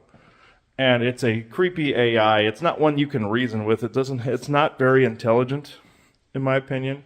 It just reaches in and copies and pastes, essentially. There's not one you can really reason with. Kind of like a Terminator, you can't really reason with it. You either have Data or Terminator when it comes to AI. You've heard me talk about that. But this part of the conversation is this overreaching social media AI. And the concept of artificial intelligence is enormous. This is just one that's prevalent in our day right now. And a lot of people have been experiencing this. So comment below on your experiences with artificial intelligence in this area. I'd like to hear it. And if you have any questions in this area, that would be great. Either they're answered on the lifting or conspiracy sector. We may, Aubrey and I may do a Q&A in the future in this area. So thank you, everybody. It is 9:05 a.m. Arizona Standard Time. Krampusnacht, Monday, December 5th, 2022. Thank you. This also falls under false synchronicities and real synchronicities. If you look back at our episode about synchronicity or not, this falls right under that category as well. That falls under AI, scant thought as well. You heard the story I spoke of in that episode. I would highly recommend going and seeing that one. Then you'll get a more complete picture as to what I'm saying in that area. I won't rehash it. It's already been said. It's in that episode. Go look at that. It is 9:06 a.m. Arizona Standard Time. Krampusnacht, Monday, December 5th. Hang on. My whole time thing got screwed up.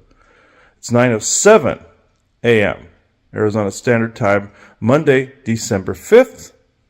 Krampusnacht 2022. Thank you. It's interesting, the synchronicities that pop up prior to doing shows and such. And this is the day before Aubrey and I do the artificial intelligence show we're doing, conspiracy sector. And what pops up on TV is Ghostbusters and Ghostbusters 2, and I believe Afterlife is after that. And I am including a very old recording in this that I did on the day we went to the movies and saw Ghostbusters Afterlife. And about the binary network and that post-credits scene where Annie Potts is holding the coin from the 1964 World's Fair, meaning that's when the binary network was activated and when holograms resembling ghosts were around, AI blocking true spirit and the like. What I've said in other recordings and what I will say again, a lot of channelings out there are false. No, not necessarily false, but people are being schmoozed. Also, like in Ghostbusters 2, where Peter is doing that show, Peter Venkman's doing that show on the psychic, and being the one psychic says, "Oh, the end of the world's going to be on New Year's Eve," and then the other woman goes, "Oh, an alien took her back to a hotel room, or at least a spaceship that looked like a hotel room." And then Peter gets up and goes, "That's the problem with aliens. You have Starman and E.T. being nice, and then turns out in the end they're just a big lizard." And that couldn't have been any more profound as disclosure.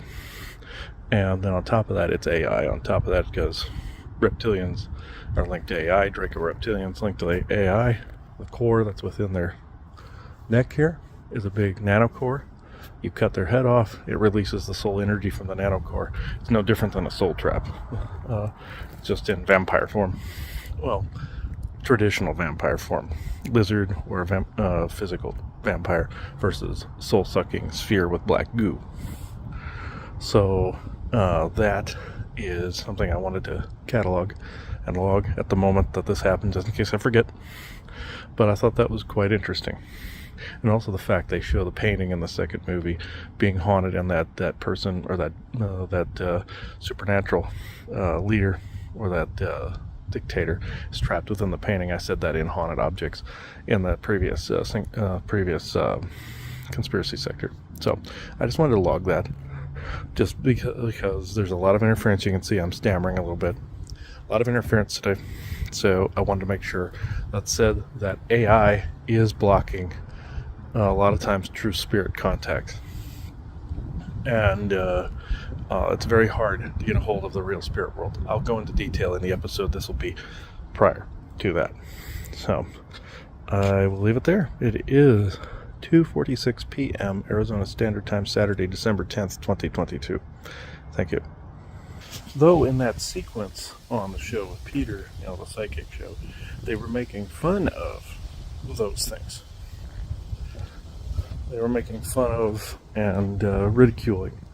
And I saw this on a show years ago with Kevin Nealon, where he brought on somebody who was part of the Montauk Project, with the, not Montauk, but Philadelphia experiment preceding Montauk, and was saying where the ship went in history and everything.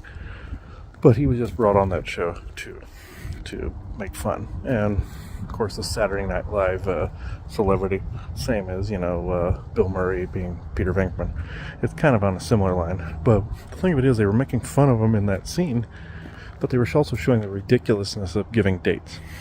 And giving dates, I want to log this and catalog this right now, is a no-no. I know I gave the solstice of 2017 that time of full disclosure. I was an idiot for doing that. That's the AI that was doing this and also giving a ton of downloads like it's doing today, but at the same time, True Spirit is giving messages too. So it can be a distraction, but at the same time, useful information. So I just wanted to log that. Anything that's giving a channeler dates, times, places, any of those things. Also, you can add in the whole Nibiru prophecy and overly negative pole shift stuff in there as well, like we said on GSC about the pole shift and Nibiru prophecies and everything, and also scheduled updates of and upgrades of the genome scheduled at certain times. That's like an AI basically trying to give you key codes to be more interlocked to the transhumanistic agenda. There are real, again, changes to the human genome going from carbon-based to crystalline. But with some of these other things, it's AI. And as we said in the Messages for One and for All episode of the lifting, the 1111 code, where it's 1111, 222, 333, 444, they're coupling with real synchronicities. We also talked about that in Synchronicity or Not for Conspiracy Sector. So if people want to look those all up, go be my guest. But just know that this too is going on, and also that scene where, of course, they were trying to get people to not take the date seriously. Somebody was trying to say, "Hey, this is ridiculous. Don't take that part seriously." Psychic part, yes, but don't take the other part seriously. Just like the subtle clue about the coin in Ghostbusters Afterlife, saying the 1964 World's Fair, where the binary network was turned on. Little subtle things in there they're trying to say. So just be on the lookout for these things. It's very useful when it happens. It can be quite annoying if you see it ad nauseum like I do, but just know that there is a major use to seeing all these clues juxtaposed next to each other, put together in one big card catalog. Very useful. Very, very useful, folks. Be on the lookout for these clues. They're showing actual history in these, and they're showing actual clues as where they're trying to direct you. Just like in Ancient Aliens, when William Shatner was on there. What took place was, in the beginning he played the part of the skeptic, and then by the time the 2 hours ended, he said, "Okay, now you've convinced me." Basically, they were showing the path from skepticism to believer. Basically is what he was doing. That's essentially what they're doing with some of these subtle clues. They're trying to get you to follow the breadcrumbs in that very same way. Granted, he's an actor, but I'm just saying, somebody wrote that into that script to go from one end to the other end. So, I just want to leave that here. It is 2:53 p.m. Arizona Standard Time, Saturday, December 10th, 2022. Thank you. Okay. You also have in Ghostbusters 2 the River of Goo that's underneath New York. It's supposed to be a manifestation of people's evil thoughts. And yeah, that's like essentially a loosh or you could also say a poltergeist manifestation of all the thought forms and all the garbage. That's actually true. And when people get covered in it, they start to feel mean and want to kill each other. That's like the black goo, but they make it pink in this. So it's kind of a mix between thought form and black goo, but they make it pink. That and the fact that Vigo in the painting wants to look for the child. He's looking for somebody essentially compatible with his energy matrix that has a similar either genetic makeup and the viruses in the DNA from the genetic history, and trying to switch somebody to become exactly like how the space Nazis want to switch somebody, take somebody and make them completely cold and unempathetic. That's what they're doing to people with the AI. And that's why you're seeing a lot of psychopathic behavior.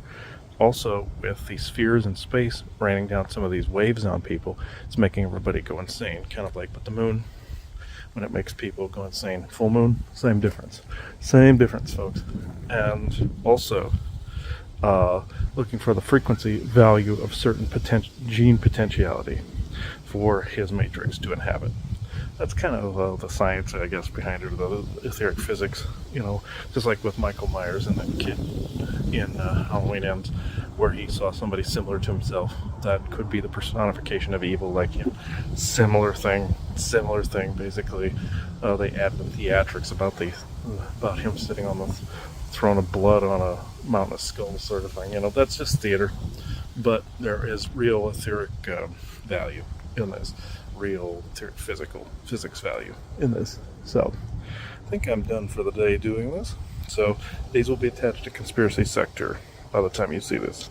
So for the Christmas episode, Merry Christmas.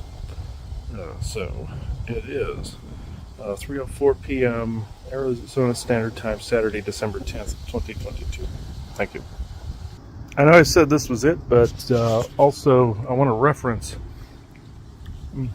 something that was said. In the Sean Bond episode or interview and discussion that we did that has to do directly with this subject. The Draco King that we encountered in New York that we were talking about. We said New York was the Draco capital. Well, that's obvious given what's going on there. A lot of the chaos, crime, all that's going on. Think about it, if a lord wanted to come in, some kind of Orion lord, kind of like Vigo is, hiding in the painting, when they basically, in the story, they cut his head off, and his head lives long enough to, basically saying his soul was going to re-enter that painting, and then he was going to transpose himself onto a child asker. But anyway, wouldn't, especially if something as AI as the black goo was, if it was under the sewers, which there are reptilians under the sewers as well, wouldn't they not only loose the negativity but project it back out again? Think about that. And also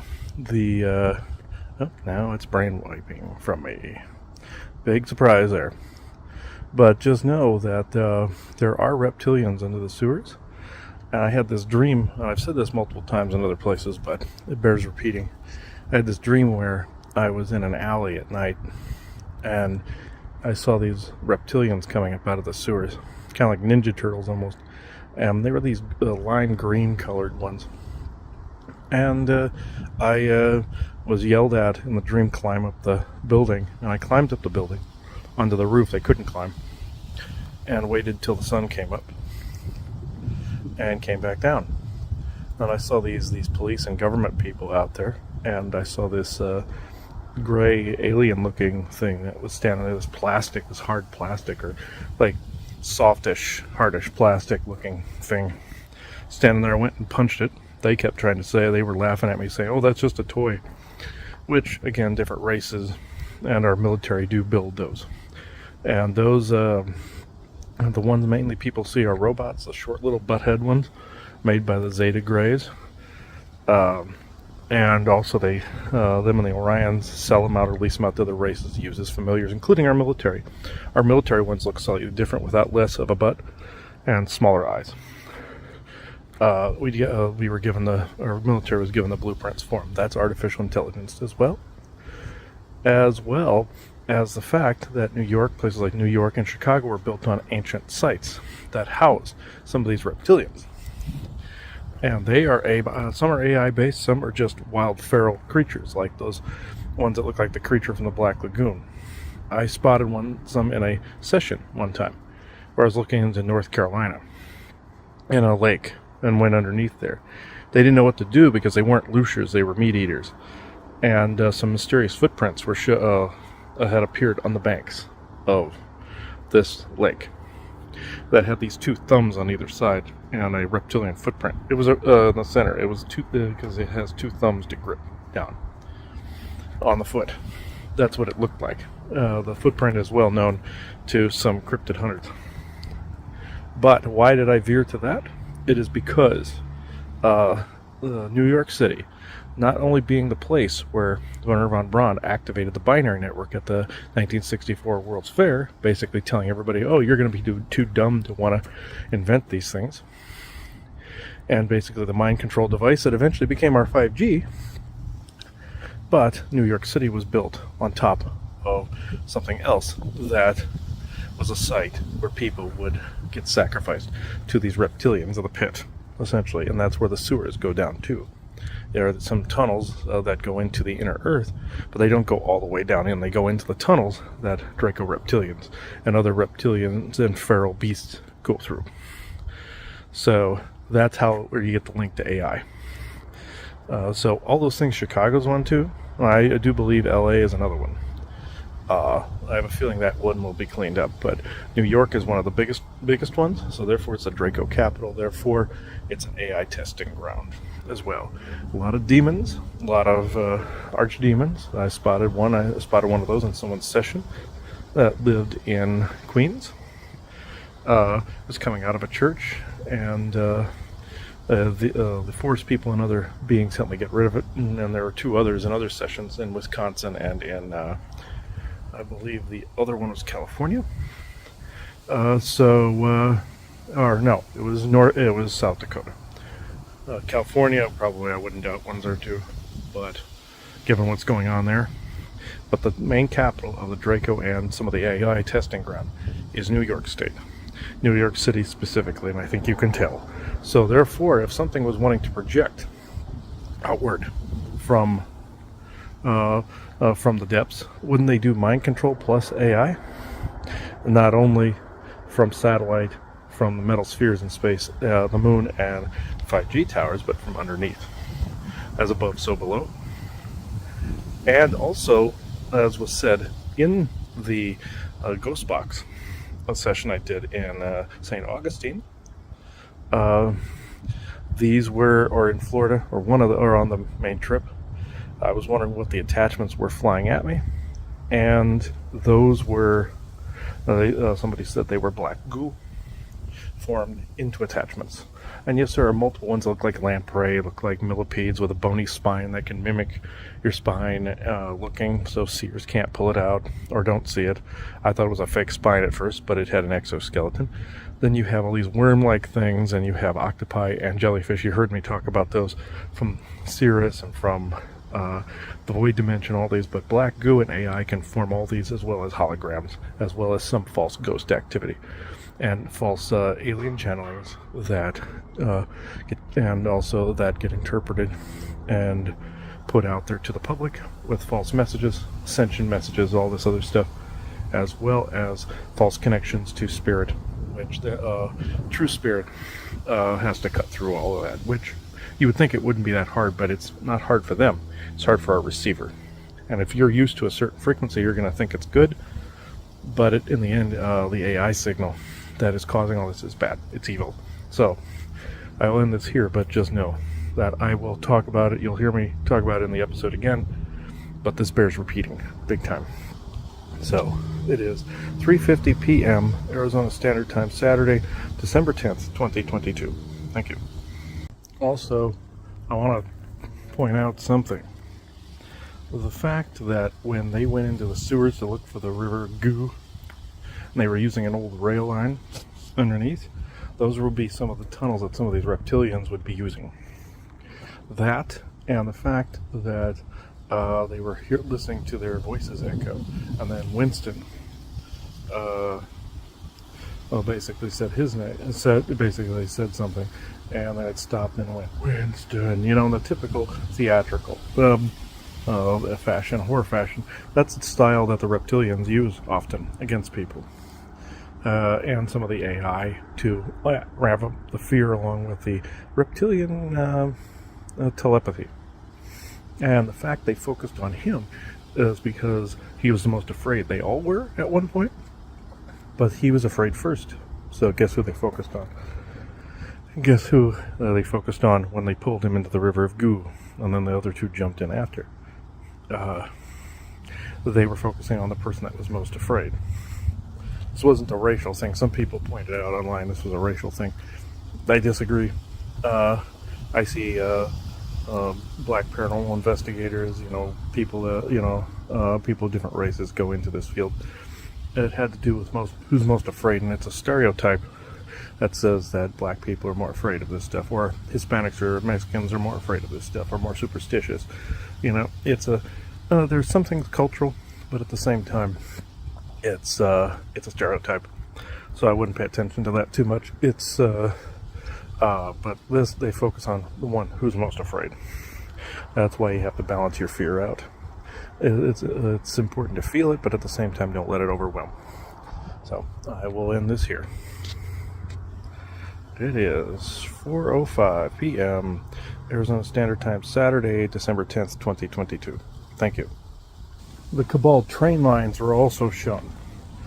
But what also people don't get is sometimes they use holography on rock surfaces so they can send their vehicles and such through a rock surface, very much like the Wakandans did in Black Panther, where you could see through the forest area and the mountain into Wakanda. And in Wakanda Forever they showed it too.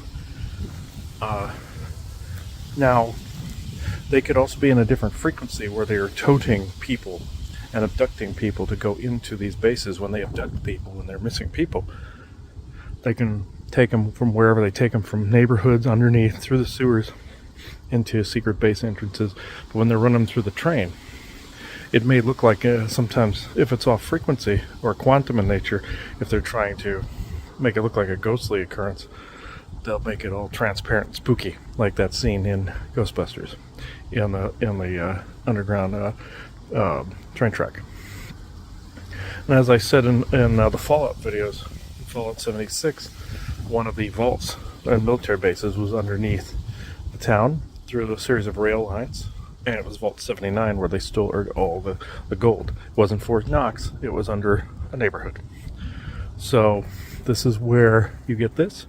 And also, when I was in California the first time, talking about creepy, I saw one of these trains on a neighboring track next to mine, but it was transparent, and there was a bunch of people screaming like, "Hey, help us, help us!" Nobody else saw this. I was meant to see this, and I was hearing all the screams and all the sadness and all the fear. And some people would have seen that as a ghost occurrence. There's been many paranormal investigators that have seen ghost trains. Granted, they put it in the spook light category, or haunted road, or road phantom category. I disagree. It's in some instances it's true, but this one, I used to say it was in the backstage, quote unquote, or another timeline where these people were. It is another frequency. Yeah, they did dig out another timeline for themselves that I call the backstage. But at the same time, they can carve out a pocket. Also, they can dephase using holography some of these trains and train lines. And they could go through people, they can go through other trains and objects. The same goes for making holographic barriers. The same goes in The Witcher, when in the Witcher Witcher 3 Wild Hunt edition, or Game of the Year edition, when Geralt comes across an illusion, he takes a lamp and melts it away. That's the same AI. There was once a guy who went into, I believe it was Yosemite, and he leaned up against a rock and fell into a laboratory with some gray aliens that were in there, and they ran after him. He ran out, ran back through the same wall, and then he was abducted, he said, shortly thereafter, and they tried to wipe his memory of it.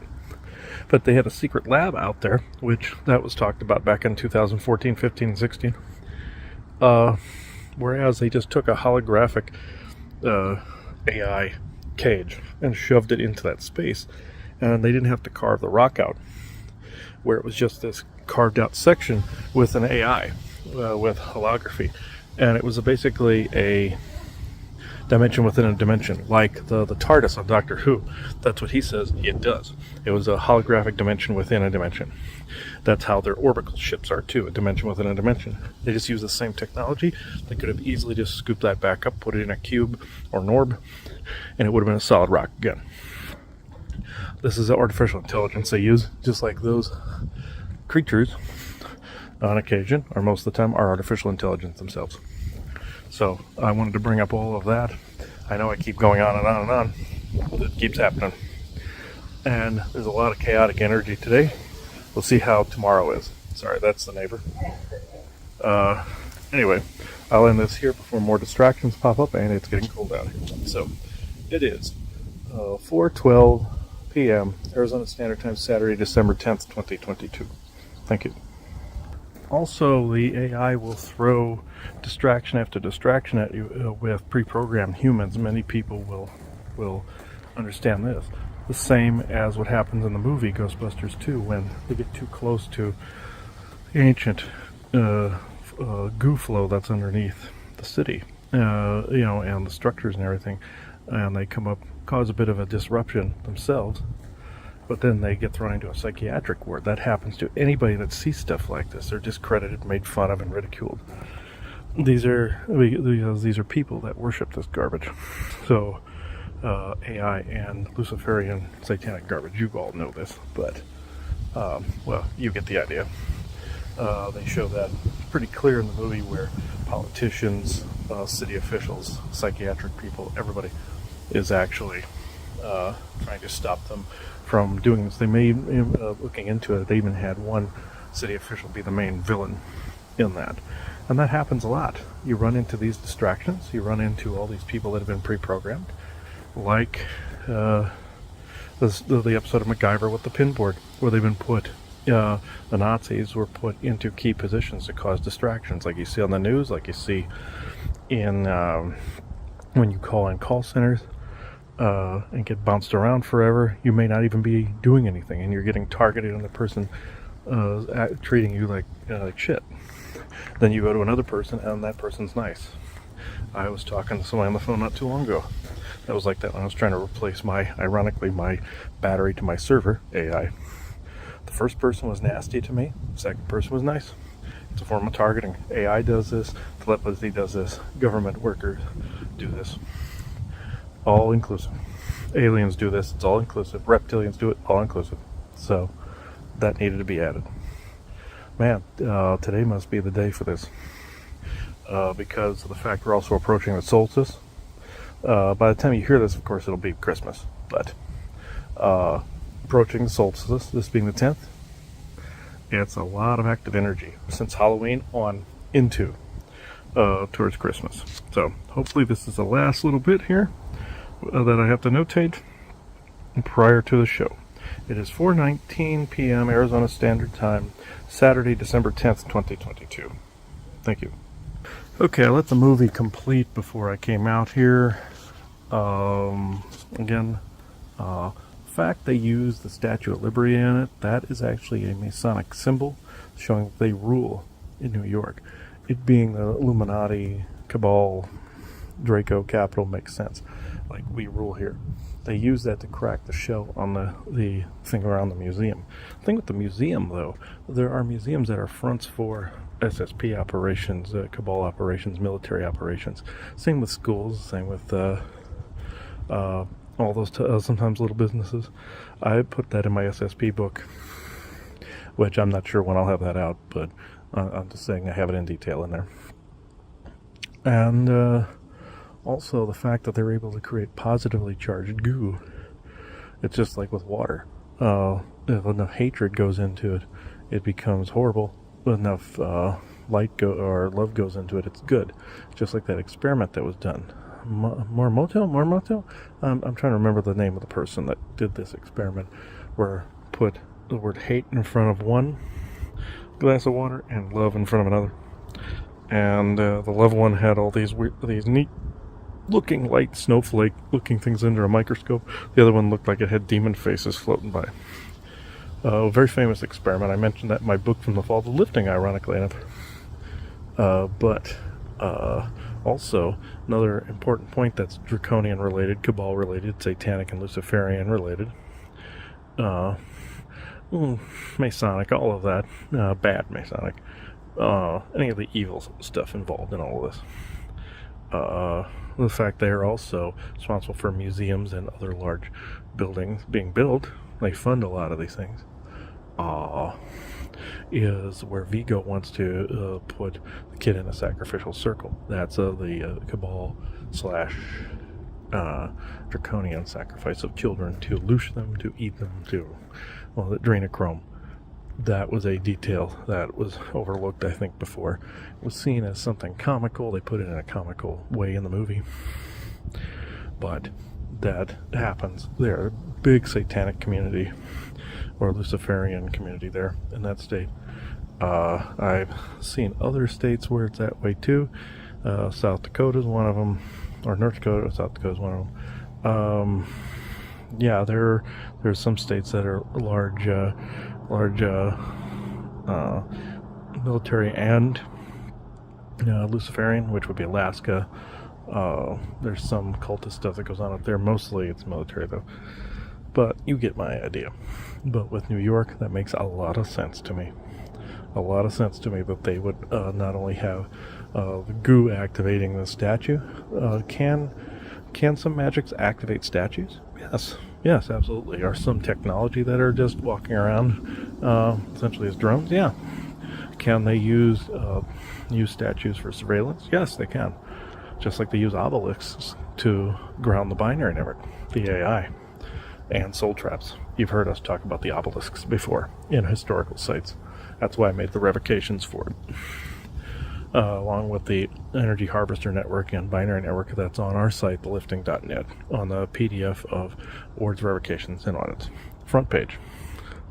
So, before I babble on any longer, no pun intended, because this is ancient magic from the Babylonian period, Egyptian period, and on.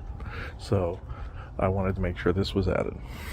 So, it is 5:05 p.m. Arizona Standard Time. Saturday, December 10th, 2022. Thank you. There was another synchronicity that popped up as I've been editing this episode.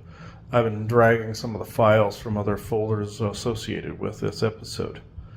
And when it came down to it, the number of the folder was 11. And of course, there's 12 files in there. But that's also considered to be a holy number. It adds up to 3 in the numerology. Power of 3, geometry. Sometimes the Orions like to use the power of 3 or bastardized power of 3 in the AI functionality. 11 as well, with the 1111s, 222s, 333s, 444s, things of that nature. I said couple with synchronicities to make it seem as if the number is confirming the actual synchronicity. And at times there's things that do, I'm not going to lie. Like we said in Messages for One or Messages for All. That episode, I went into it more detail there. That is a synchronicity that this is also, in some areas confirmed, but also artificial intelligence as well. So I will cap this off this way. I know there's a lot of material there. I gathered this over a period of time and just compile it. So that's just usually how I do it, and I hunt down the files associated with that. But I find that interesting that it was in the 11th folder. It said new folder 11, because I do this when I'm separating stuff for shows. And then, of course, 12 with the power of 3 as well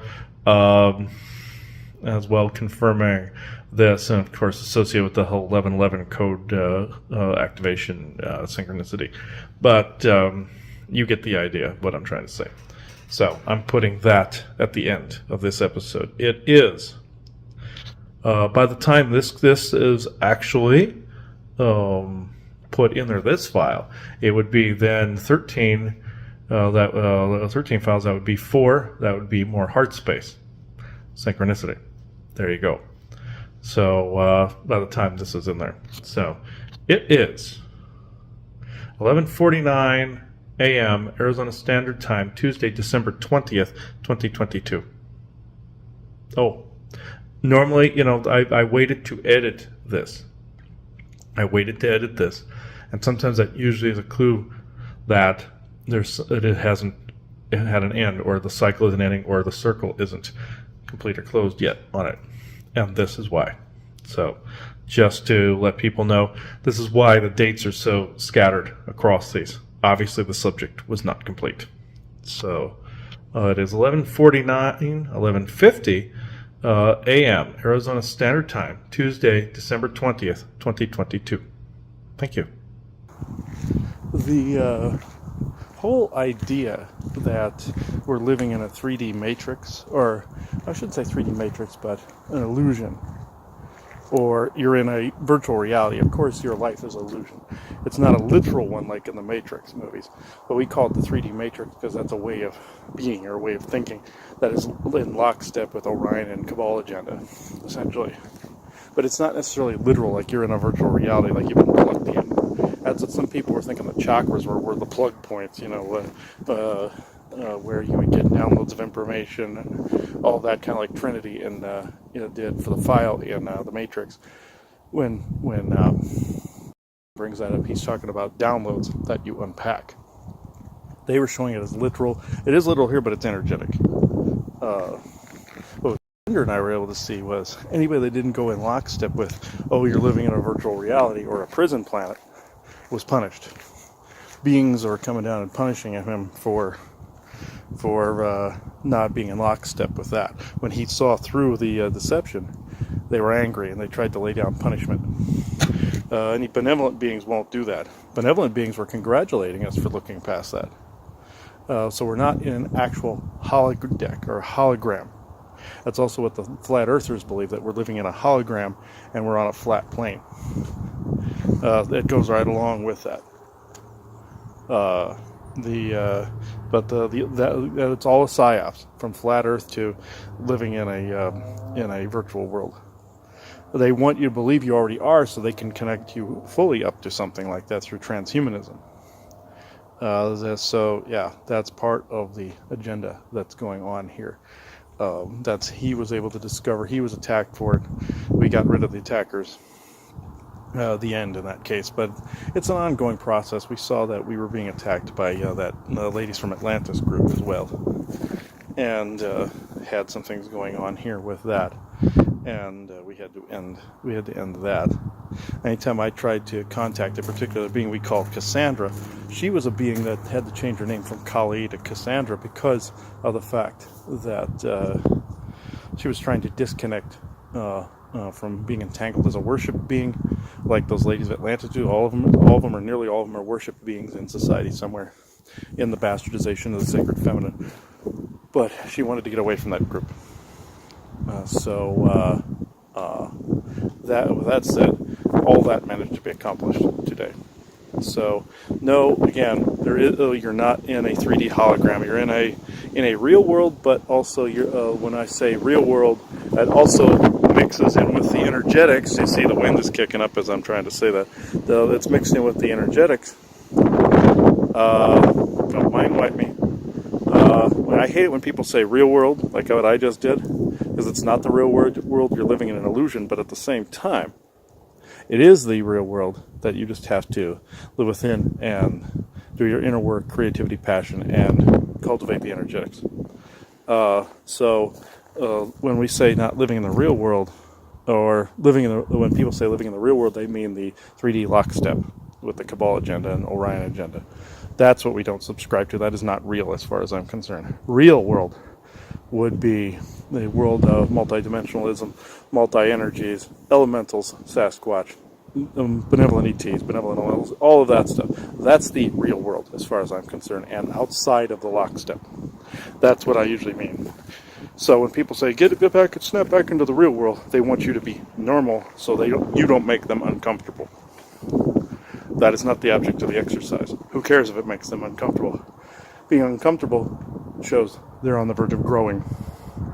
Anybody listening, that if you're uncomfortable with what we say, don't look at it. But at the same time, that's a point where you need to grow. So I just make that clear. If you're uncomfortable, don't watch it. But just know that you're depriving of yourself of growing if you don't acknowledge the uncomfortableness. And that's where when people say, get back in lockstep with the real world, they're just wanting to not be uncomfortable. That's really what it boils down to. They want everybody to be obedient and everything to be quiet and normal, full of workarounds and keeping the peace. Yes, keep the peace at all costs, but at the same time, some costs are not worth taking, like your freedom. So I just thought I'd leave it with that. It is 1:36 p.m. Sunday, March 27th, 2022. Thank you. People have a misconception, I believe, and I did too for a little bit, as to what the premise in the Matrix with the red pill, blue pill. People have assigned it, and I can see why Hugo Weaving was upset about this, about assigning it to certain politics, like what with V for Vendetta, and all this, assigning it to their political biases. I understand why he didn't participate in the Matrix this time. Smith, and they changed it over to a new one. People tried to assign it, both those characters of his, over to their political views, and I can see why he was offended by this. I agree with him on this 110%. Now that I understand this, it is you have red pill and blue pill. People thought it was Democrat, Republican. Awake meant Republican. Blue, asleep meant Democrat. No. I misunderstood this myself. This is more like hot, cold, asleep, awake. This goes under those like lower blue flame on a stove, hot orange flame, or red flame. Meaning that you are escaping the Matrix construct or escaping the constructural reality, like what you heard Ryan and me talking about on the episode of the Elder Scrolls Disclosure in the Media about Shalador. Escaping that reality and creating your own type of thing. Escaping now our Earth reality, even though we're not living in a holographic construct like the Matrix. And that's a major misinformation right there. To make it so people thought they were trapped within a already 3D construct, so that if they created an actual Matrix like prison, an actual one, it would be people already co-created because they believed it. Yes, we are in a 3D Matrix-like mentality, but we can escape it by changing our perceptions and our perspectives about what reality truly is. That said, there was a big major misconception about the red pill, blue pill.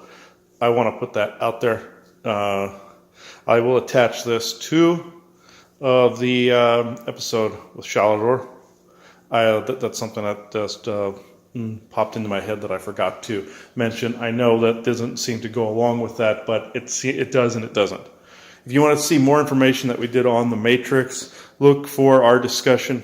Me and Joanna did a talk with me and Joanna on the Matrix of Dreams. It's a 5-hour one. Sorry, guys, but there's a lot of downloads that we got for that. And this can be added on to that, and you can kind of see these as a kind of a single conversation, loosely, but you can see it as a single conversation. So it's on our Patreon currently, but will eventually be on our subscription base when we get the lifting.net's new shop and website open.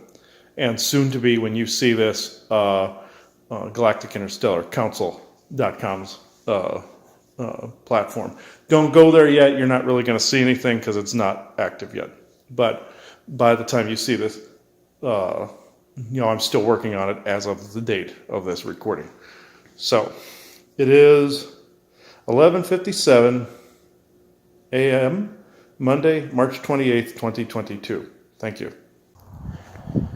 Okay, you heard me state in an earlier video that I were pretty much beat up for defying beings that wanted to define Earth as a simulation like the Matrix. Even though there's a lot of stuff in the Matrix that's literally true, that one is not one of them. And it's just AI pumping that into people's heads. That's the only thing about that negative telepathy. There's even people catching videos of there's a video of a man's different face in a side mirror of a car where it's a different person driving. People are saying, "Oh, it's a Matrix broken," or a tree branch from a palm tree floating in midair, or a piece of plastic above a garbage can floating in midair.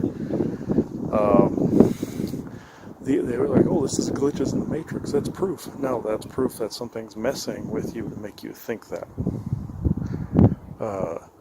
The thing with the mirror, it could be another timeline that's being used, or a projection from somewhere with advanced technology of someone who had been maybe in that spot 2 or 3 times ahead of you, or from a different timeline, intersection of another timeline, a quantum fracture or a timeline fracture being utilized, probably holography at that stage, things of that nature, like holograms, not Matrix. There's AI all over the place, but it's not like you're in a simulation. So we've said this before, along with the falsities of Ashtar Command, but things of that nature. But AI is somewhere else doing this. In another dimension. There's some here that, of course, that's doing it. Different AI personalities. Some are jerks. Some are more passive. But I've met maybe a couple of AI personalities that are harmless. But anyway, yeah, all of those videos that you see online, we saw it on that paranormal show, those are not proof of the Matrix. They're just proof of somebody's trying to make you think that it is. You hear me say 3D Matrix type of thing all the time, or 3D Matrix mode, or 3D Matrix, or 3D modality, or 3D Matrix reality. What I'm saying is vibrationally, not a simulation. I probably should change my verbiage. So I just want to make that clear. It is 6:45 p.m. Thursday, April 14th, 2022. Thank you. There's another version of the Work Till You Die story you may not have completely considered. There's a targeted individual concept, whereas you're just simply not allowed to move past the workforce. You get trapped in your job. Subsequently, not earning enough to move on, but you're making just enough to be where you are. That's what the trapped mentality is. Yes, that is a mindset. Yes, you can evolve past it. But this AI constantly wants you to work till you die. That was represented in the show Futurama, when Leela in the pilot episode kept chasing Fry to implant him, saying, no, you're a delivery boy. That's what the file says you must be. The same goes with Westworld, like what we were saying in GIC a couple of times, whereas the corporations, or the corporate arms in it, were essentially not letting people be sovereign at all. They would basically hunt down and put in stasis the sovereign people, the truly sovereign people that were not affected by the mind control or the targeting, just so they didn't get past a certain point, so they'd always fall into hardship. Beautifully presented. We haven't seen this yet, but a friend of ours has. Beautifully presented with how he was telling us about it. Beautifully. I believe it's in season 3 or 4, somewhere in there. Beautifully done. The AI will also mark at certain points in your history. Secret Space Program people have been under this too, where it's an AI, and this was talked about in the recent Galactic Interstellar Council episodes on our website. Or if it isn't up there yet, by the time you see this, it soon will be. Whereas they talked about the AI God marking different people, that it didn't want people to be sovereign because it would keep them out of order. Out of order, kind of like the Star Wars Empire or Nazi or Roman mentality, where it's order amidst chaos. Or like Jigalag from Elder Scrolls, where he wanted everything ordered, and his other component, Sheogorath, was the god of like chaos and madness. So you see how that goes in the Shivering Isles if you want to get into that stuff. But you can see how this all fits. Essentially the AI God is essentially a spire or a tower that was based on the ground. It originally was the moon, went through the binary network from Saturn, of course, now into the 5G. That's what gave you the activation of COVID. This also, the targeting, gives you the activation of cancers in the cells. It can make that grow. Also, the DO weaponry is what destroyed the Georgia Guidestones, the George Floyd monument / mural, when that was being tested out prior to the Guidestones being taken down, and also CERN, good people taking it over to cause those things. As well as, mind wipe. See, I'm putting this all together, so they don't like the fact that I juxtapose everything side by side like that. Hate it. Hate it, hate it, hate it. So with that said, this new AI god is essentially the neon god they made, said in The Sound of Silence. You'll hear that on the GalacticInterstellarCouncil.com website on the after show, I believe, that had to do with the temporal wars. So I just want people to pay attention to that, and also the work till you die thing. That is part of the slave system. It is to be broken at all costs. Become sovereign. If it's something you enjoy, fine, great. Become sovereign at all costs. Manifest that. Push the envelope. Break these glass ceilings, please. You don't just have to fall in lockstep with a work Stockholm syndrome. I saw this Stockholm syndrome as well with AI in an episode of UFO Witness that had to do with a woman who said that Pleiadians were abducting her, or had been abducting her, and they found a bunch of implants in her body, included in the top of the head, right about here in the person. And one of the people said, well, we can have those removed for you. We would like to analyze those. And she goes, no, I'm going to have to decline. These beings are still abducting me. Like, that is a good thing. That's Stockholm syndrome.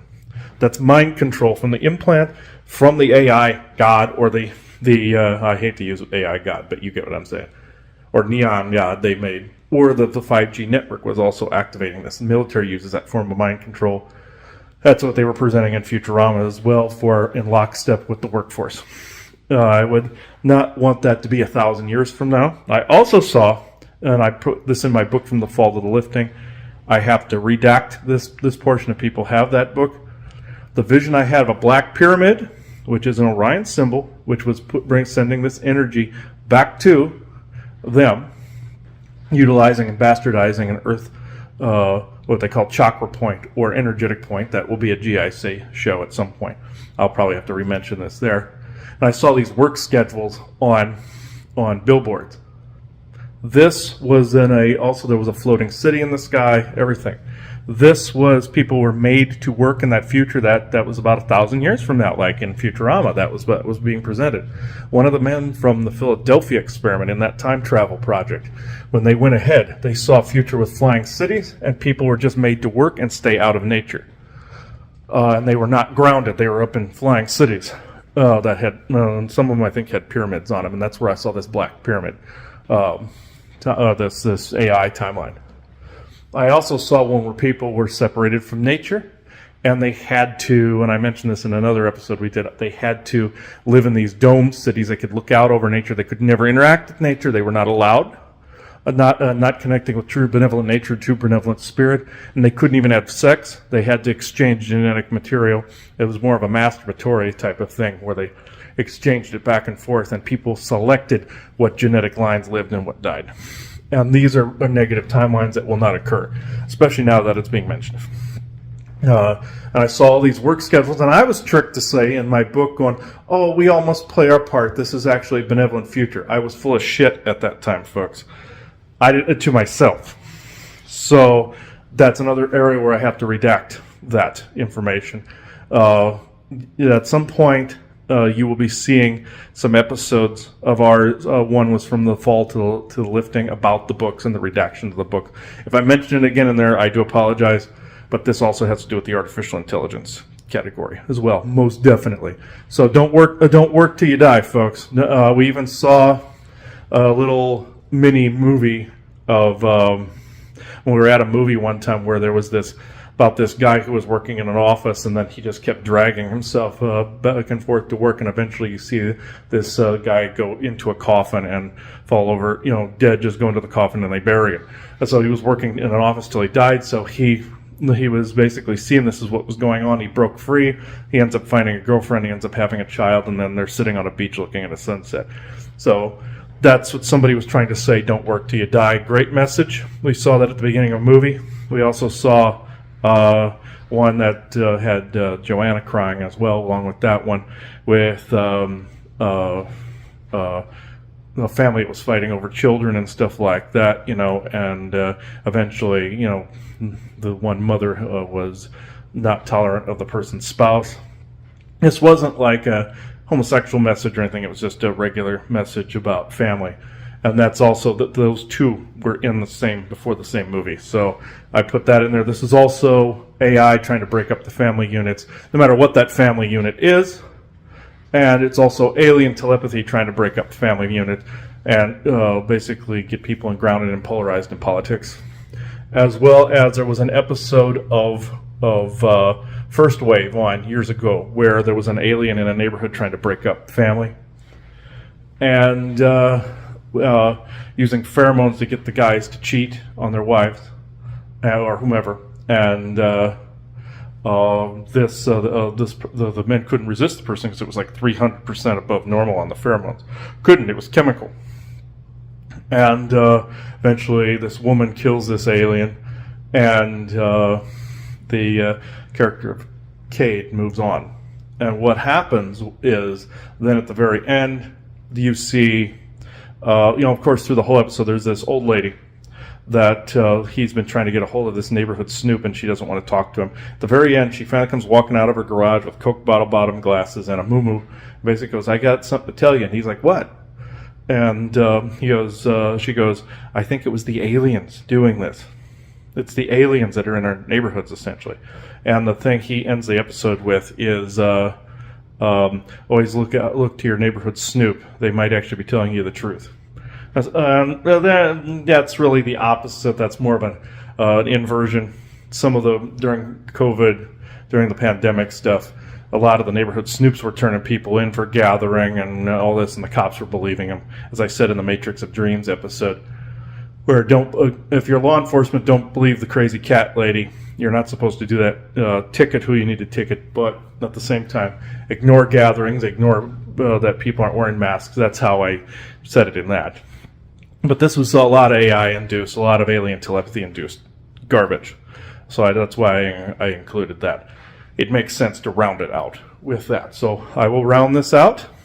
I know this is a long episode that I had all these videos, but I compiled these over a period of time. That's what I do. I find all the appropriate material and I add it in there. So, so I don't get mind wiped, I keep all these videos aside until the day they're needed. So it is 12:36 p.m. Arizona Standard Time, Tuesday, December 20th, 2022. Thank you.